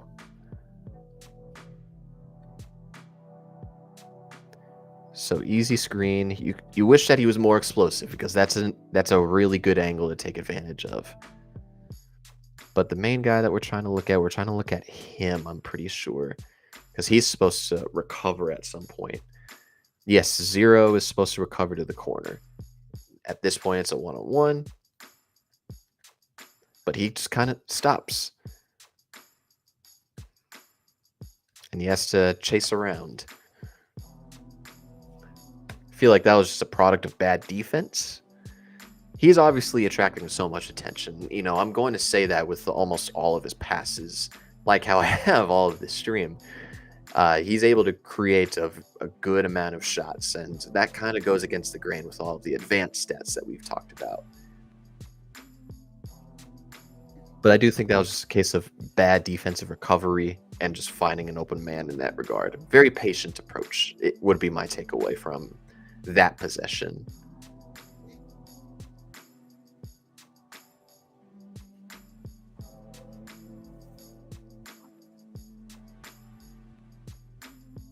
Again, you see so many possessions now where the screener's guy kind of drifts a little bit more towards Wagler instead of back to his original man. Another screen. I would say a basic read on that. Nothing too crazy to take advantage of there. Very simple screen. He's a little bit over to the right. 13's probably a little slower, so I think just being able to take advantage of that's something that you can take away, but I don't think it's anything crazy advanced in that regard. Another slip. Gets a good angle. Kind of gets a shove. That's okay. Post gets doubled. Nice swing pass. I like the possession.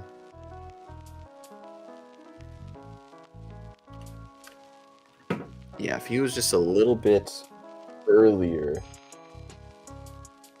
If he was just a little bit earlier on the pass to 44, that would have been nice, but 21 was already there to begin with. 2 would be a difficult pass. It's impressive to get the angle off, and now he gets to drift off to the corner. Good, it's a quick decision making from Illinois, and I like that.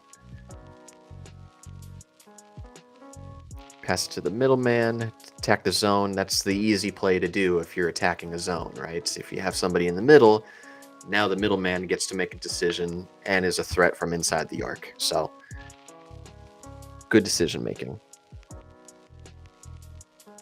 Nice swing. And that should have been an easy bucket.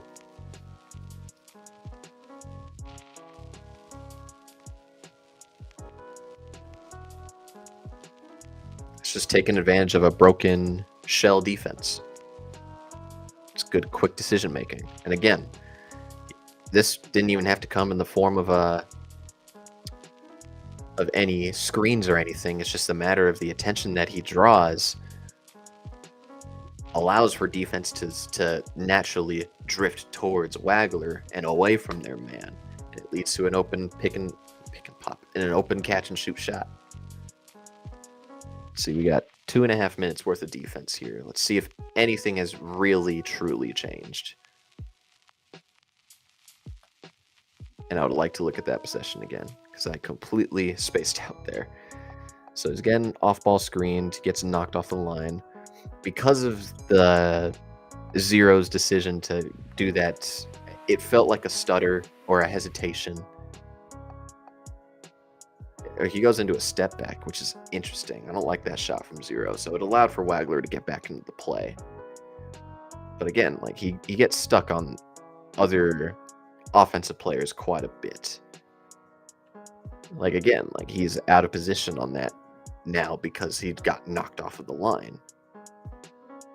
And it was a good basket cut too. I don't want to take that away from Zero, but he definitely got stuck, which allowed for more help defenders to get there. And Zero just made a tough decision to make that, to take that shot.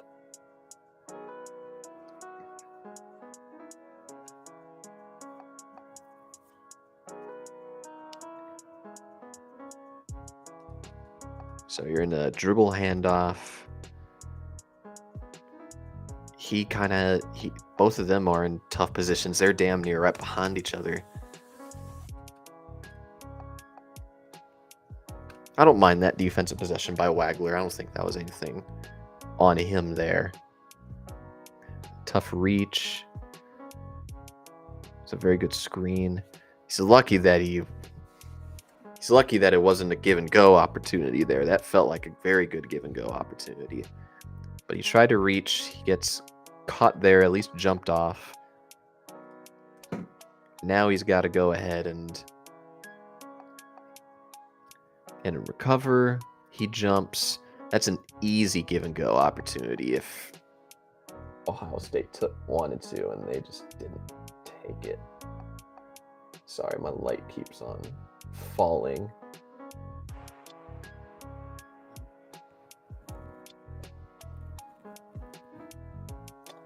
Hopefully it doesn't fall.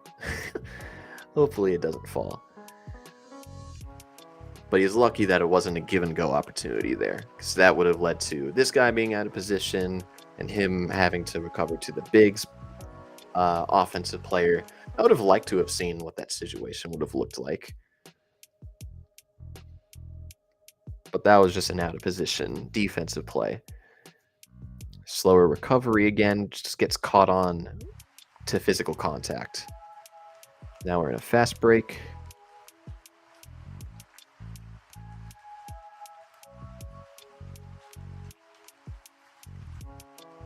Good recovery. It's all because of the recovery on that possession. That looked like he evaded the screen well. He wasn't caught off guard by any contacts like how he usually is. And now it's just a hard screen. If he had gotten screened earlier, you probably aren't in that situation. But he evaded it well, and he was able to draw a foul. It looks like he took too high of an angle there. No? To try to recover? Oh, damn it. Did not mean to do that. I tried to press the space bar.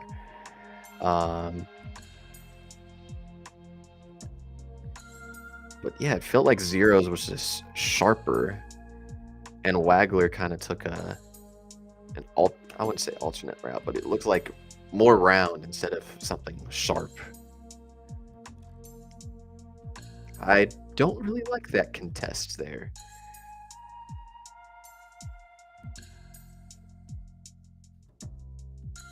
Like, he's too deep into the paint. It's bad positioning. That feels like an easy layup, and it was.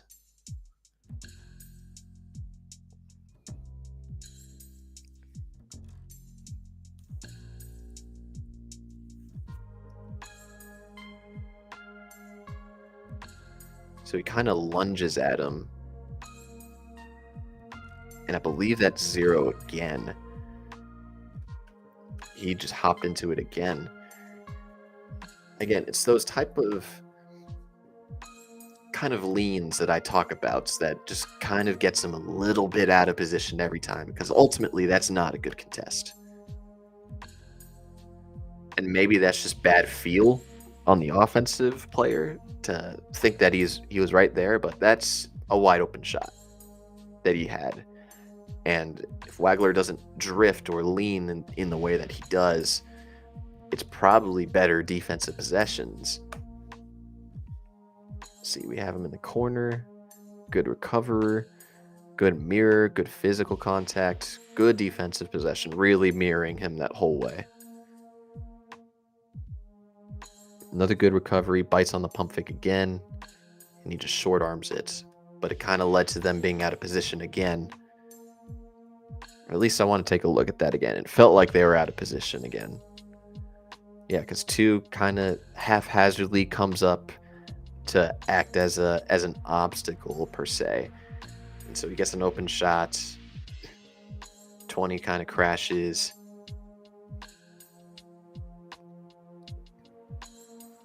Wagler switches, tries to go over. That felt like a better one, but that felt like better recovery on that screen. But just bad with the hands there. In and out, he kind of leaned into the original. It looked like it was going to be a cross, but he kind of leaned again.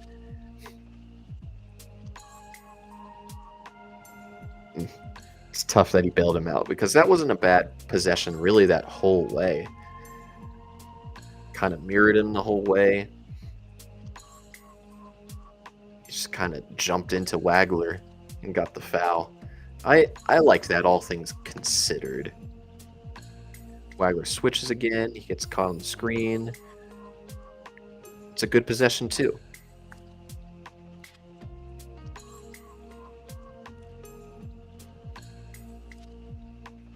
And I think him getting the hand on the hip, I don't know if you noticed that, he had that hand on the ball handler's hip to sort of evade that the physical screen there, which isn't a bad thing for him to do. But you do have to be careful with the amount of players in the NBA that try to sell contact, and that's a dangerous play in NBA terms. But he got into play really well, got off a really good contest. I liked that a lot. Off the ball, having to evade screens again. Again, doesn't really have sharp angles at all. He definitely goes over when he goes around screens. He literally goes around at like a curve instead of something more straight line, which again you can't really always do within screens because you can get yourself defensive fouls in that way too. But when he takes those wider angles, it just leads to a little bit slower recovery. So last defensive possession on this game, it looks like another screen, kind of playing from behind. I don't know if that was that didn't seem like a foul on him or really anybody on that possession, just more so something had to have happened. But again, the hand around the hip, maybe that was what they were getting them for. Yeah, I can see that. That's a foul for sure. All right. We're through 3 of these games, and I'm going to grab my phone real quick.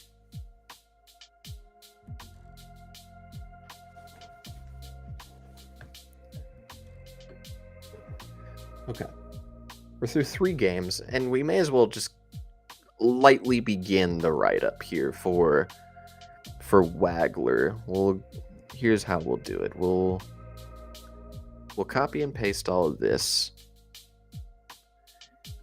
into Wagler. We'll get rid of everything that I had written up on Fleming's.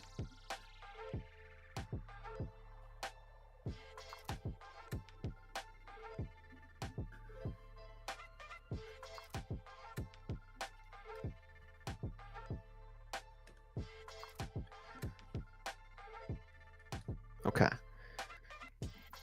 So ultimately, the Clippers do feel like a good fit. That's for sure. What we'll do here, we won't finish the strengths and weaknesses parts right here. We'll briefly talk about like good fits right here, and then we'll get back to a couple more games. So the Clippers feel like a great fit next to Garland. He feels like a playmaking 2 guard.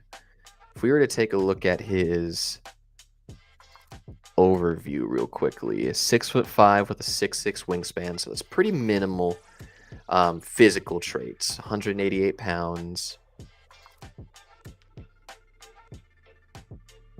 He's very good offensive skill, and that's ultimately my main takeaway too. He's a very skilled offensive player and creates good advantages, but the athleticism, it remains to be desired quite a bit. So as a playmaking 2, I think that's a good place to have him. The Clippers feel like his best spot, and I hope Caesar's watching. I hope Griffin's watching. This one in particular, just Wagler seems like a really good fit at pick number 5. If we were to take a look at some of these other ones, like I wouldn't mind the Brooklyn Nets being a good fit for them, for Wagler. Ultimately, I would have loved to have seen him over with like a Miami, a Golden State, a Milwaukee. Dallas would be very fun, in my opinion. And we'll still put the Dallas Mavericks as a very good fit there too. Could he play the 1? He probably could. I would prefer for Wagler to not end up with Sacramento. It feels like a good fit given that they really need every position. It's just very hard right now to label Sacramento as a great fit for too many prospects, because ultimately, where are they going to go? How are they going to get back value on the players that they have on the roster right now? We'll throw in Sacramento as a 4th team. Ultimately, they need a whole lot of players, and just having some level of clarity over the next couple of weeks would be better for my psyche as far as creating, putting prospects here that are good fits. So we'll put them as a fourth team for sure. Ultimately, we're talking about unathletic two guards, maybe ones, because he's got some advanced playmaking to his game, and he creates a ton of good shots. I can definitely see the Austin Reeves comparison, and I'm totally okay with putting Austin Reeves as a player that he has shades of. You combine that with the lack of athleticism and the not so very good defense that Reeves has due to that athleticism. I think that's a really good comparison for him. Now, I can't believe we're going into 2K for this. But I want to take a look at just guys with the similar profiles, around 6'4" to 6'6". Just look for a physical profile that I think would match him well. Well, ultimately, 6'5" with a 6'6" wingspan. That is Austin Reeves. Look for players that are unathletic, per se.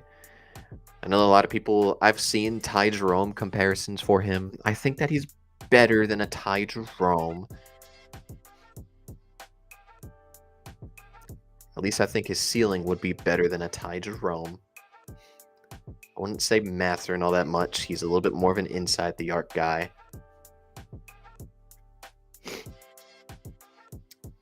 I wouldn't say Devin Vassell either. Tim Hardaway Jr. is a funny comparison. That ultimately, I wouldn't mind. I wouldn't mind the Tim Hardaway Jr. comparison.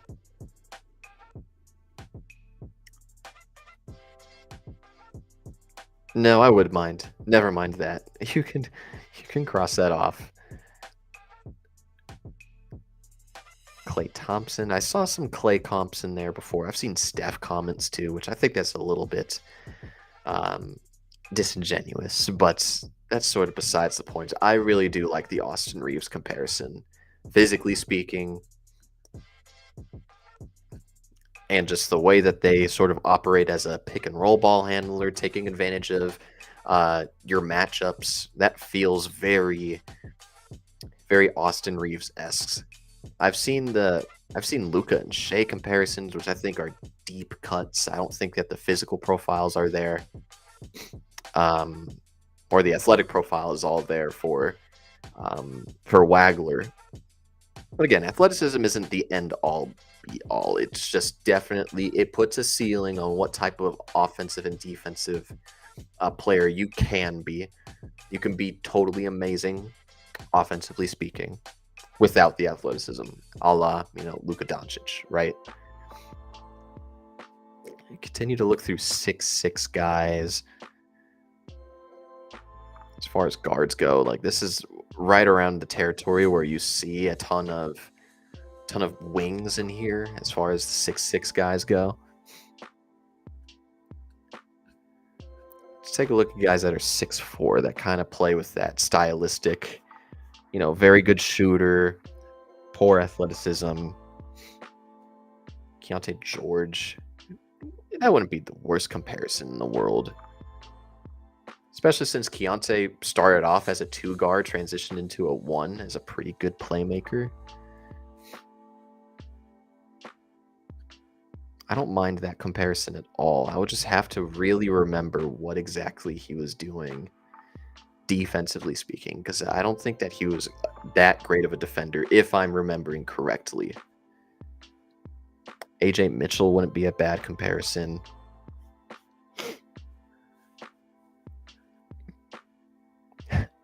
Jalen Green would be very funny.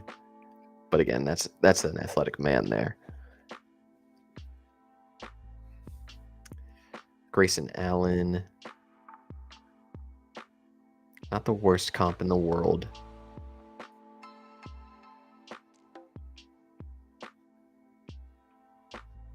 Bub Carrington. Okay. I like this Austin Reeves comparison quite a bit. I think that's the closest thing that we have to a very accurate portrayal of him. If you're going to throw in somebody else that has a little bit more of the shades, I immediately think of, the Keontae Georges, the AJ Mitchells, the Grayson Allens. I realistically speaking, I probably would put Grayson Allen as a comp. I think that he had too underrated of a season for me to comfortably put him as a comparison for a top 5 prospect in basketball, or a top 10 prospect in basketball. So we're going to put shit. I want to take a look at what I wrote up on Keontae all those years ago. I think he was the 23 draft class.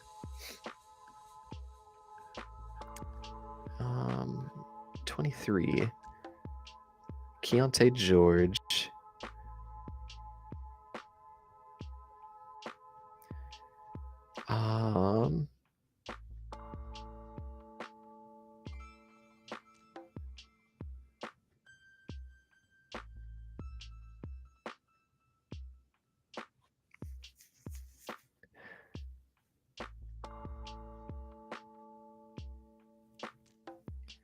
Yeah, this isn't the worst comparison in the world.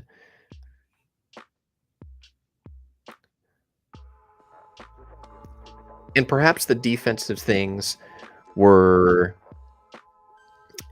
Perhaps the defense is something that can be a little worrisome in that regard. I'll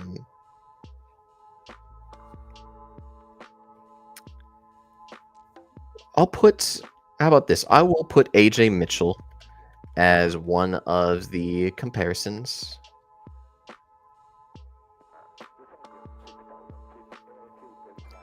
And we'll continue on with the summary. Nah, we'll watch 2 more games. We'll watch 2 more games.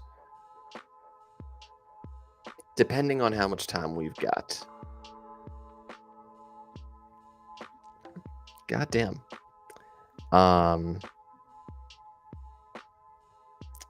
We'll take a look at the... Did we do the Indiana game? We did not do the Indiana game, and that was in February.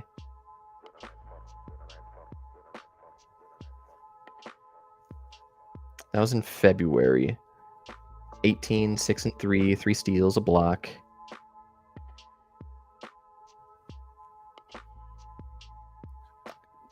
Okay, we'll get straight to it. Nice basket cut. That's his best finish. That's his best finish so far. He is not one that does he's not one that does all the finishing stuff all that great. So that's probably his best finish of the day, and that was on a basket cut. Which usually when you take a look at the basket cuts, those are the possessions where you really have to relocate and have to make a quick decision. So I like that quick decision making that he had there. And he makes another layup. I mean, had a spin into it. He really likes the spin.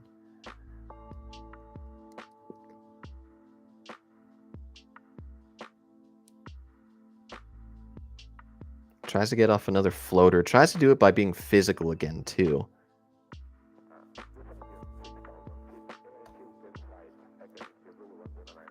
I like the bump for sure. Again, the touch was just off there, which honestly it has been for a large majority of these games. Really making an emphasis to start by getting to the rim. Nice little slow step decel allows for that to happen.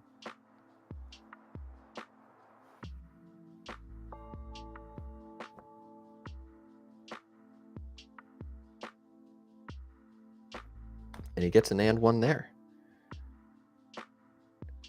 A lot more physical.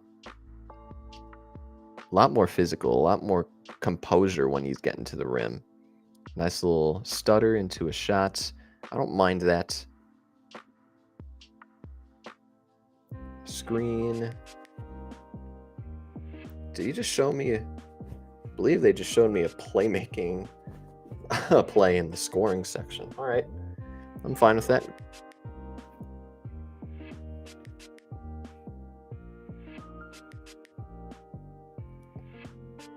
Nice step back. Nice created jumper. Nice behind the back. really making it a point to get to the rim in this game. That feels completely different. I want to take a look at his shot chart.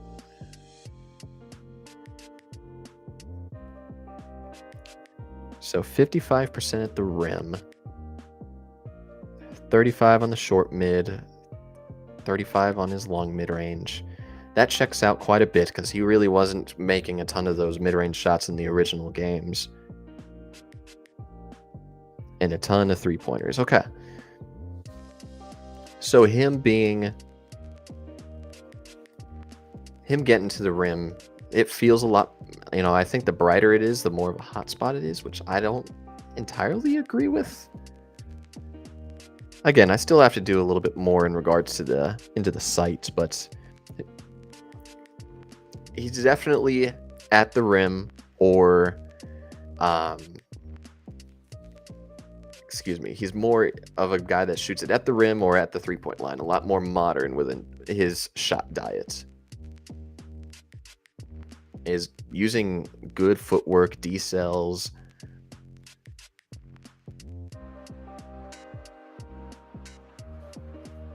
That one I didn't like too much. Goes into the cross. He's just trying to bully him. It feels like he used this as the spin. All right. A much different change of pace for what we have seen. We're so used to those types of crossovers and creating the space. Really goes to show just the offensive skill that he has. And again, that feels like that would be a foul at the NBA level. That feels like a foul for sure. But he's creating the contact. He's utilizing his shooting skills to his advantage as far as, having that attention and being able to create driving lanes. And he continues to do so.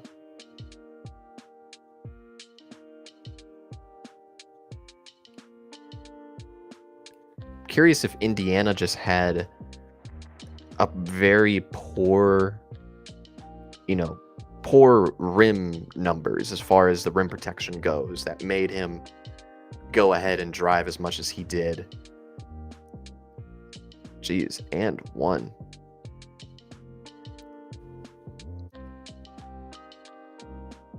Hang. It's a nice play by 4. Being able to recover like that. Oof. What? All right. He was just really trying to get to the rim in this game.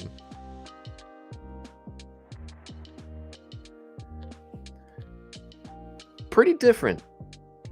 And I'd like that we get to see a little bit different of a different type of scoring from him, because if it was just a jump shooting type of player, which he's somebody that's probably going to be shooting a lot of jumpers, and he's very clearly very good in the catch and shoot game.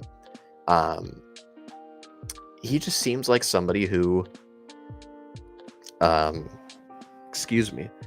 he just seemed like somebody who would just be primarily that, and that would be scary because we ultimately looked at the likes of somebody like Dalton Connect a few years ago, who was just a really good jump shooter, scorer in that regard, but didn't really have the athleticism to play around there and didn't really showcase a lot of good finishing. And even if the efficiency really isn't all that there for Wagler, you would certainly like for some semblance of finishing that would allow for you to be confident in him being a top 3-ish option. I don't view him as a 1. And if he's a 2, you would probably need a really good infrastructure and ancillary shooting. Or at least, how about this? Ancillary athleticism. That would be really good. Otherwise, he looks like a good supporting piece, and I think the finishing provides a level of confidence that he could be better there. Quick decision there. Quick give and go.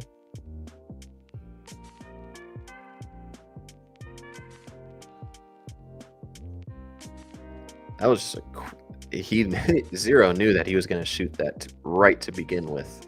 Another screen and roll. If he just didn't float that, I don't. Granted, I don't like that decision because he eventually, like, 4 is a big. He looks like a big defender, and what I talked about earlier in the last game was him throwing over the top of a bigger defender would probably result in him floating the ball a little bit more, and that's exactly what it did, and it allowed for 3 to make a play on the ball and deflect it out of bounds. Quick fire, 44 makes the quick decision, and I think a lot of that, I want to see where 4 was. He was trying to be closer to 0 and perhaps even take away Wagler's driving lane, and he kind of fires it. I think it was more so 0 getting that positioning.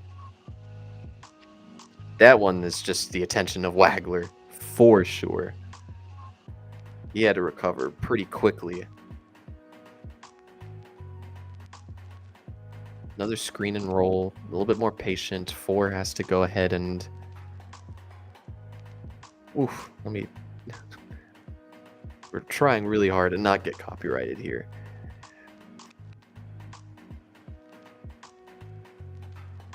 .23, quick decision.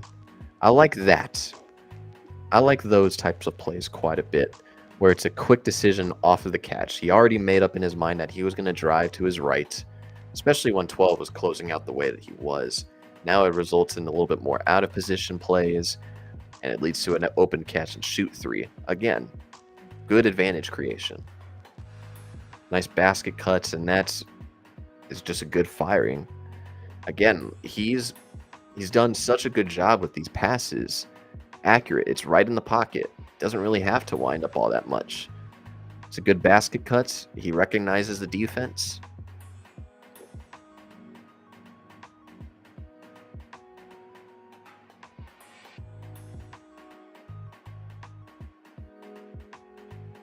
And it feels like a lot of his passes are accurate.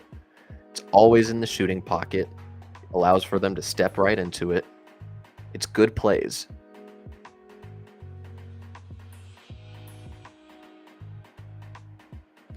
And a lot of these good decisions that I talk about, it's a result of pick and rolls and slips, where it's not actual screens. That's a nice float up to the big, which is, we just talked about it, much bigger defender that he's on. And it's because everybody else is overloaded to the left side, so nobody really has much of a foot in the paint, especially this guy at the top. So he can float it up. Feels like there's a level of velocity to that, at least more than the previous pass. Allows him to high point it and just get an easy finish.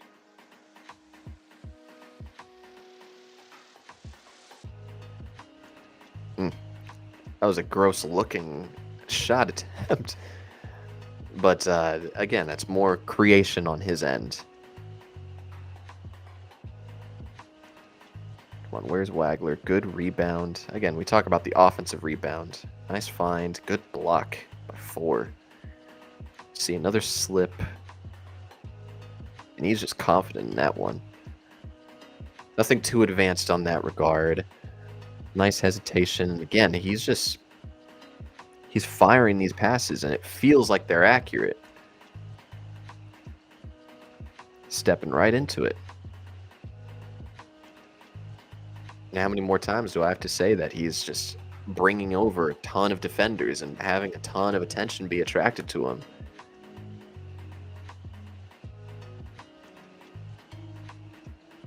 Let's look at the defense. Kind of bit on that cut. It's a good recovery for sure, and I think some of that is the help defense that he got. But, for as much as we harp on the athleticism that he doesn't have, him being able to show spurts of recovery, it tells me that he's not going to be a complete negative there. If you support him with the necessary athleticism, you're probably going to look at a much more favorable... you're not going to have to sub him out in critical situations if you have the right personnel.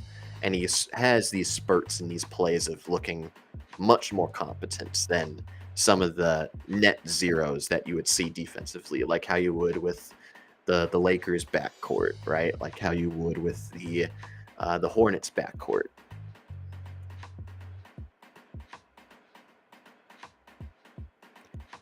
Able to stay put, pretty good. Bites on the pump fake again. Bites on a lot of pump fakes too. And some of that is an issue with his leaning and whatnot. Nice deflection and a good block. Just bad decision making on the offense, of course, but that was a very good play on the ball, which we haven't seen too much playmaking on the ball really at all throughout this video or through this stream.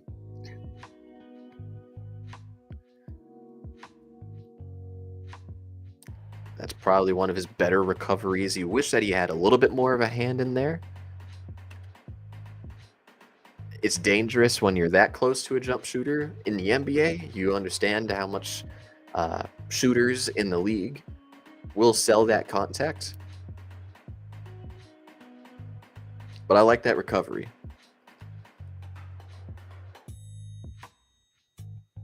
Hands up. Mirrored him the whole way. Good defensive play. Very good defensive play. In the corner, having to play help side. Not the greatest of contests. When you sort of run at them with, that much speed.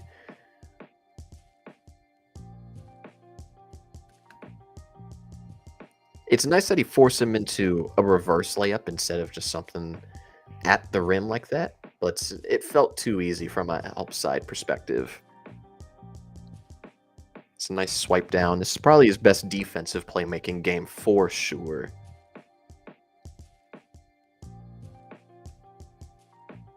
No way that was a foul on him. Very late on the help for sure. Some of that recognition. It's also some of the athleticism. You wish that he was faster to recognize that.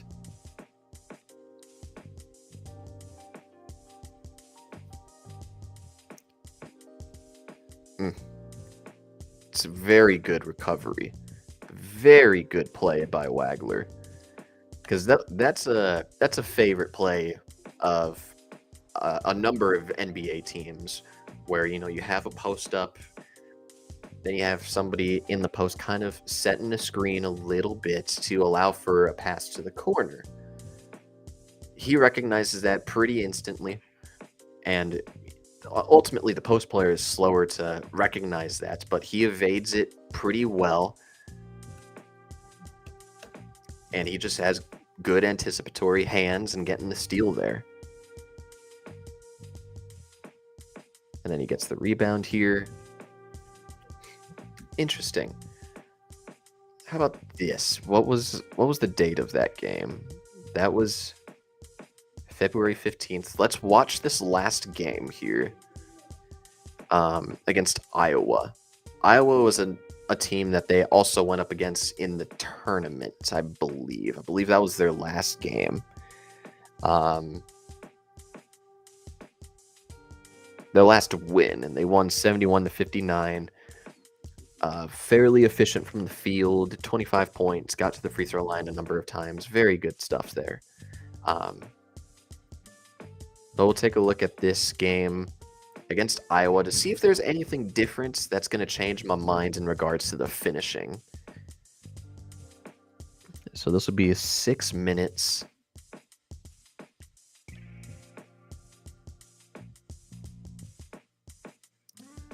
Just a lost defense there. Not really knowing whether they wanted to switch or if they wanted to hedge. Just gets an open shot and he drills it like how he pretty much has throughout this whole season, damn near. I don't think that bucket counted, but I liked.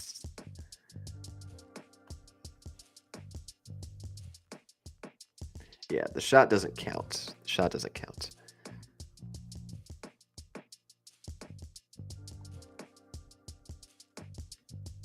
Yeah, 14 fouling the hell out of him. Relocates. Nice catch and shoot.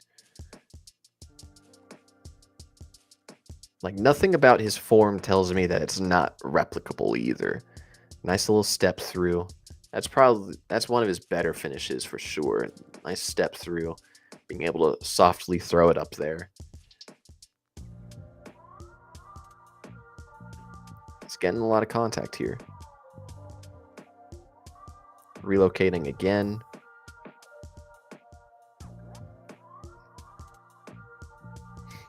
A lot more off-ball opportunities here. A lot more time for catch and shoots, too.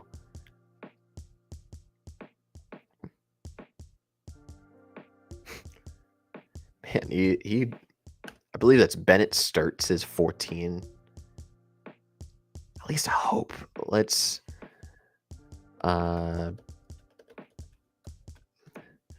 Yes, he was 14. Okay.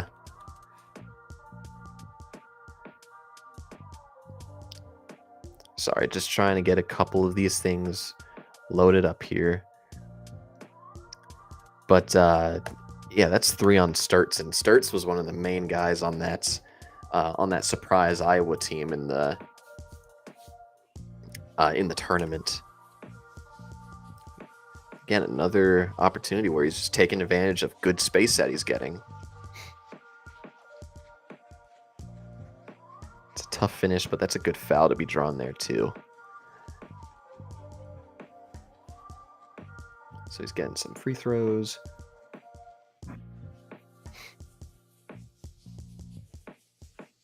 He's got a big guy on him, so he's probably going to take the shot. Yeah, that's one of his main tendencies, and he was way below the line. He has so much space to operate with. But usually when he has a big on him, he likes to go ahead and take that jumper.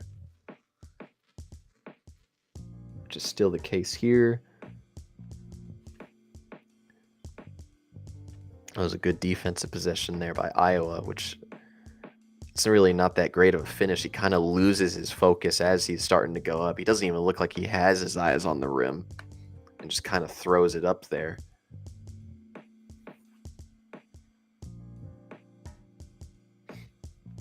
Continues to get fouled.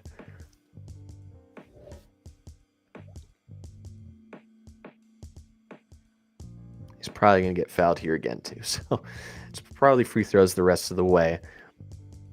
But you're seeing a lot of dynamism within his offensive game. You're able to see in multiple different settings how good he can be, whether that's on the ball being a playmaker, whether that's on the ball being a shot creator from the perimeter.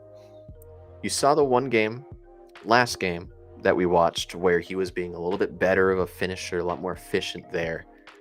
And then off the ball, of course.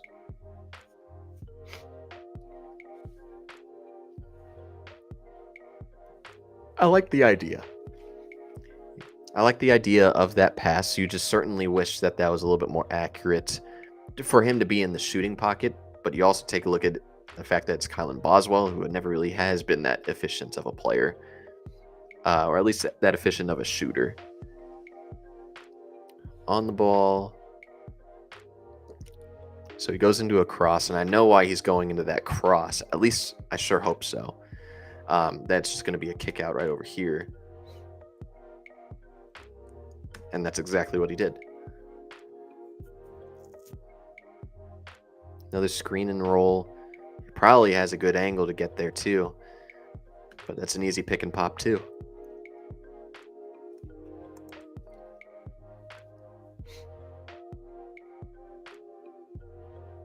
Tough travel. Yeah, that's rough.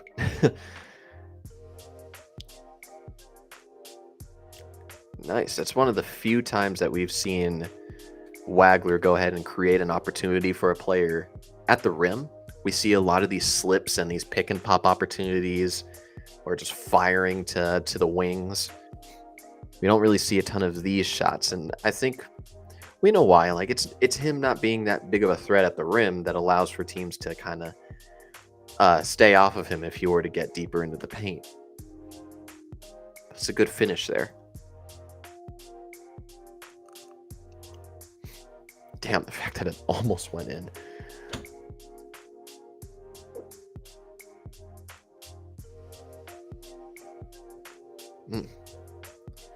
A lot of things going on in this play. It feels like a lot of nothingness that impacted it. Flops. Falls. Nothing crazy on that play. That was eye-opening. Another good slip. Or at least, another good... That was a dribble handoff. Dribble handoff. Nice little pop play. He's being the screener. That's different. Inverted pick and rolls. It's another way to take advantage. Get a small guy on a bigger player. But this time, both of them overcommit, and it leads to more help side, so it leads to an easy open shot right in the pocket. Should have been a bucket. Another screen. That's a tough pass to make. 1-2. He's already cutting. He's not noticing it. He just has his eyes on the ball. But now he kind of flashes into his peripheral. So it allows for a pass like that, which still is in his hands at this moment. That's a really difficult pass to make. And he's able to get the shot off. Pretty solid. Very solid pass. Nice behind the back. Just lost the ball there. So you're just going to fire it. Jesus. How in the world did he get an open shot like that? Let's see. You got about 2 minutes worth of defense. Again, he feels very wide whenever he tries to recover. And that one wasn't even too much of as a result of being screened. Like, he just feels very wide in his routes that he takes to recovery. This time he's kind of stuck onto him. That's a nice little step back that Sturts just did. But a good contest there. One of the better contests. That he's just playing from behind. And I don't like that aspect of just trying to play from behind. Because at that point, if you're just trying to play from behind the whole time, you put your big man in a pretty difficult spot to where he has to go ahead and get a good contest, maybe even get a deflection, especially since he's not coming over either, because you're going to leave a corner guy. So I would prefer for Wagler to go try to fight back into the play better than he did here. And it resulted in a miss, but just something that I wanted to take note of. That's good defense. Yes, he's jumping for joy quite a bit, but that's something that's necessary for a player of his stature and Sturts, who was the offense over there, or at least the initiator of it. Sing on the ball. Evaded the screen really well there. And it is as a result of him being more handsy, which is something that I will note as well, because again, in the league, you're likely not able to get away with that type of hand on the hip contact. It probably results in the foul in the NBA, but this was a good defensive possession to get off a good contest. That's a very difficult shot to take in the paint. So he plays the role as a low man. This time he's actually there, which is a different cry from the previous game that we shared, right? Where he was just a little bit late to recover to somebody that was driving to the paint as, the responsible low man in that position. So better defensive possession there. Nice closeout. And that's just a good finish.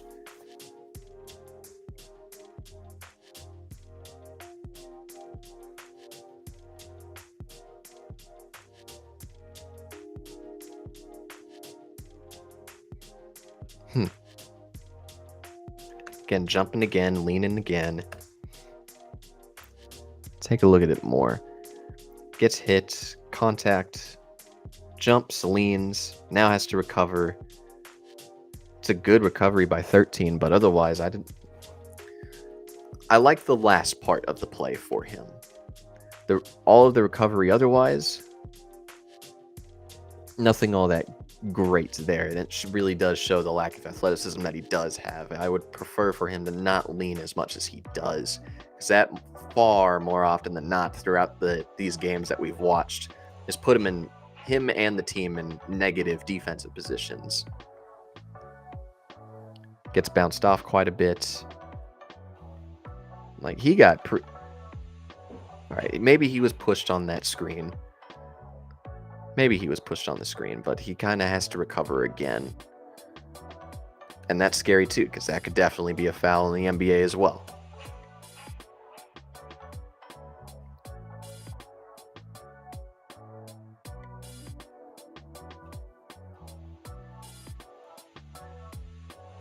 And there was definitely that jerkiness, that lean that we talk about. That's he uses that, now all of a sudden Sturts has a pretty open lane to the rim and he can't really get a good recover there.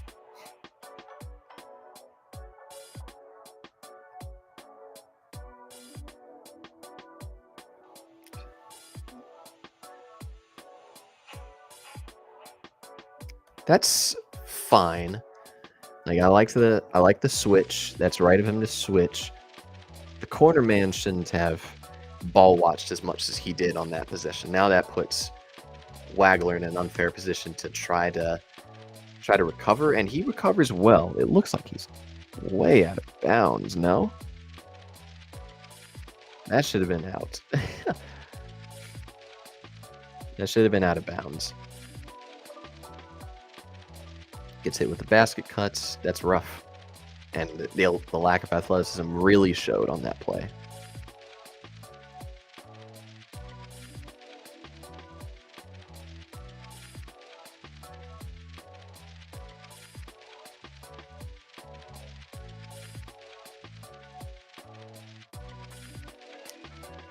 I mean, that's just another powerful player, so he can't do much to alter that possession. Otherwise, I think that we got a good feel of Keaton Wagler.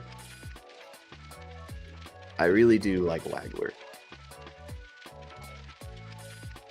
Where he ends up here with the top 6 finished. So I think the top 4 will remain the same. In some order. I've been really liking what I've seen from Boozer the more that I've watched after the fact. And I still really like Wilson. I still really like Peterson. Boozer going up 1 is probably something that will be done.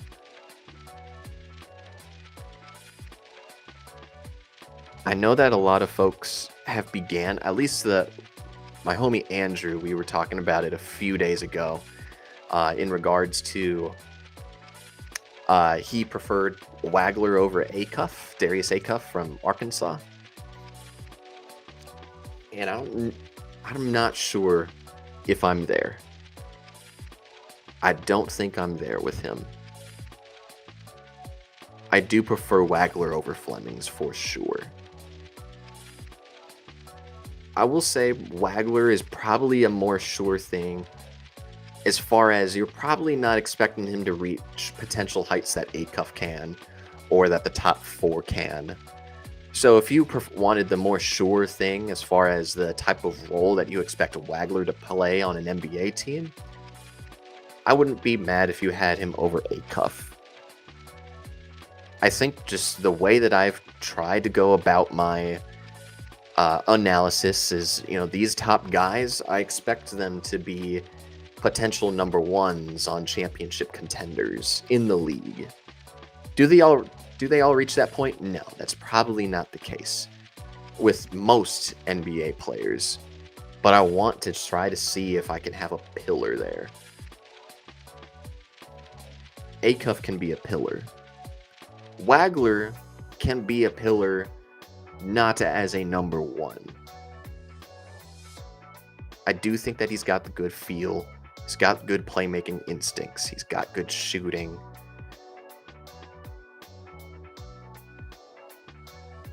I just do have more questions defensively for Wagler than I thought that I would. I expected it a lot better defensively. I I think ultimately we will have him at 6, and I'll get more of a gut feel when I finish up the evaluation. But let's try to jump into most of this. We'll go into the strengths and weaknesses. I think very quickly we can talk about the finishing numbers, right? The finishing was, we're just going to put this all very bluntly at first before I actually give the full write-up. The finishing is a weakness, and that is due to the athleticism that we talked, which also affects perimeter defense.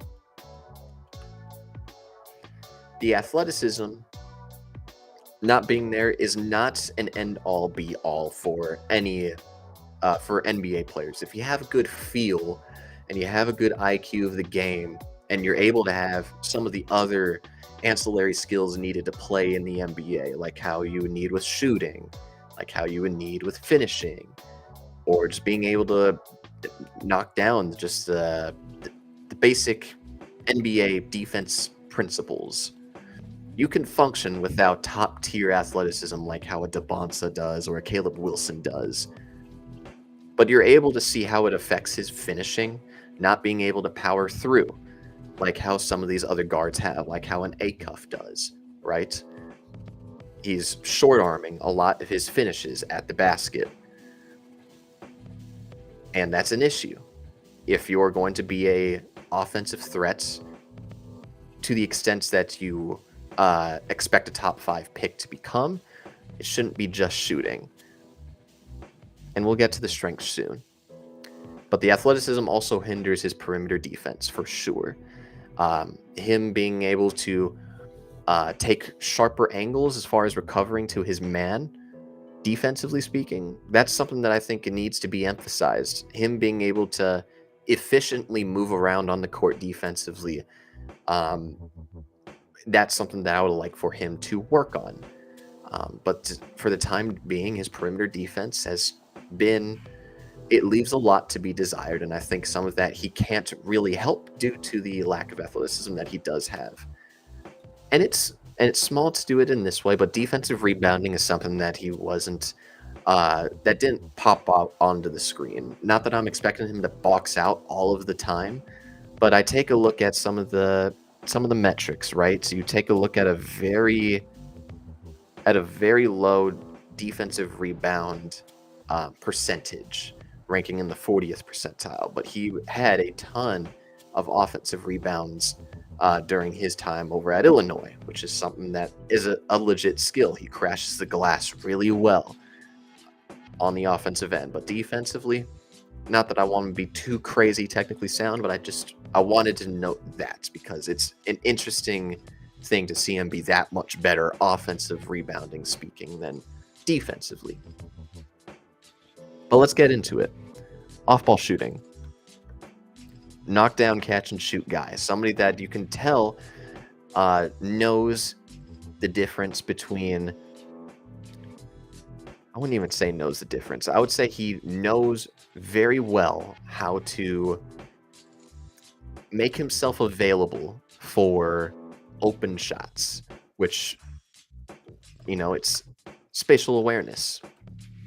He's able to go ahead and get into the eye line of one of his post players, and that allows for him to get off open shots consistently, smoothly. He has very good form there. On-ball shooting is also a strength of his. And we'll preface all of this as three-point shooting.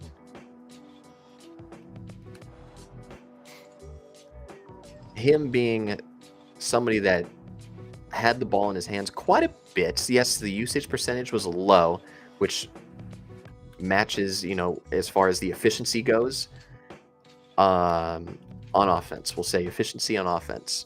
Like, that bodes really well for him to be able to be that good of a shooter on the ball and off the ball. He utilizes his movements on offense really, really well. And the percentages are good too. You take a look at the 40% from three that he had, a very modern shot diet that he has. And then you can also take a look at his playmaking. I didn't see too many lob passes, which is super nitpicky, but for him to be a point guard, or to be a potential point guard at the next level, I'd like to see that. But that's nitpicky. He does a really good job at manipulating the defense because of his shooting and his offensive prowess. He is somebody who really knows how to take advantage of when he's got a big man on him. He knows how to take advantage when he's got an angle. He creates very solid driving angles that, again, allows for him to be patient and kick it out to either open shooters or hit his guy in pick and roll, pick and pop. Could we talk about anything else that's as far as strengths go? We mentioned it earlier, but offensive rebounding is definitely a good trait of his. He definitely crashes the glass that we've seen a number of times throughout this video, where he was drawing fouls just by virtue of being in the paint and trying to box out, and he's being held down. That's a good trait to have, especially for somebody of his size, where he's 6'5", 6'6", where you're likely not going to see the assist numbers go crazy. He does a really good job with creating extra opportunities, whether that be for himself or for everybody else. He does a good job.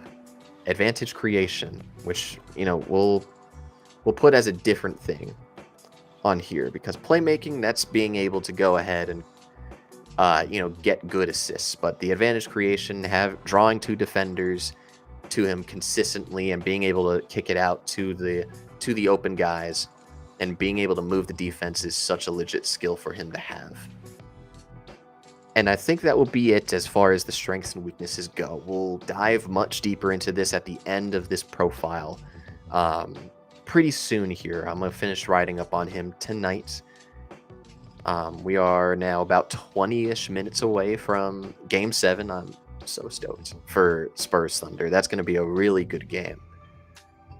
But that's my evaluation of Keaton Wagler. He will very likely end up as my number 6 prospect.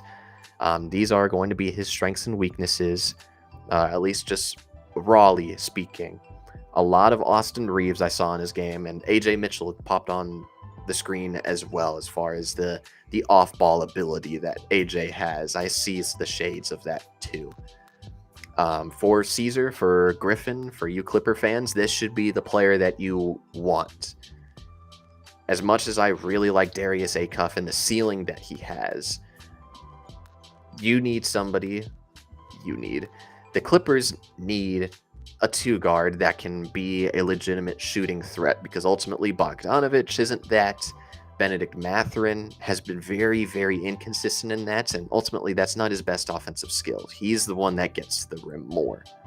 And I think being able to have that balance between Mathurin and Wagler, where you have the shooting in Wagler and the playmaking in Wagler, and then you have sort of the inside the arc dog in Mathurin, I think that's a very nice combo in the backcourt for you to have to pair with Darius Garland. It's very nice to imagine the fit of Wagler with the Clippers. You can also take a look at a team like the Nets, where they have an Agor Demon running the show over there. As a point guard, could really set Wagler up for success. Dallas I really like as well in an off-ball role. And Sacramento really needs any semblance of talent after finishing with a 20-win season and getting the 7th overall pick, which is a really unfortunate thing. But that's the film study.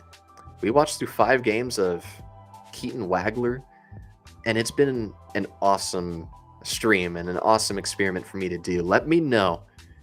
I would love to do this with more prospects. Let me know if that's something that you guys would want. I appreciate you guys for joining the stream. We'll go ahead and stop the sharing of the screen. Hopefully that ended up working. And it did. I really appreciate you guys going ahead and tuning into this stream. This was very much on a whim, and I enjoyed the hell out of this. Let's we're going to continue to watch more film. Again, we're going to be back this year on June 23rd and 24th to continue covering the draft.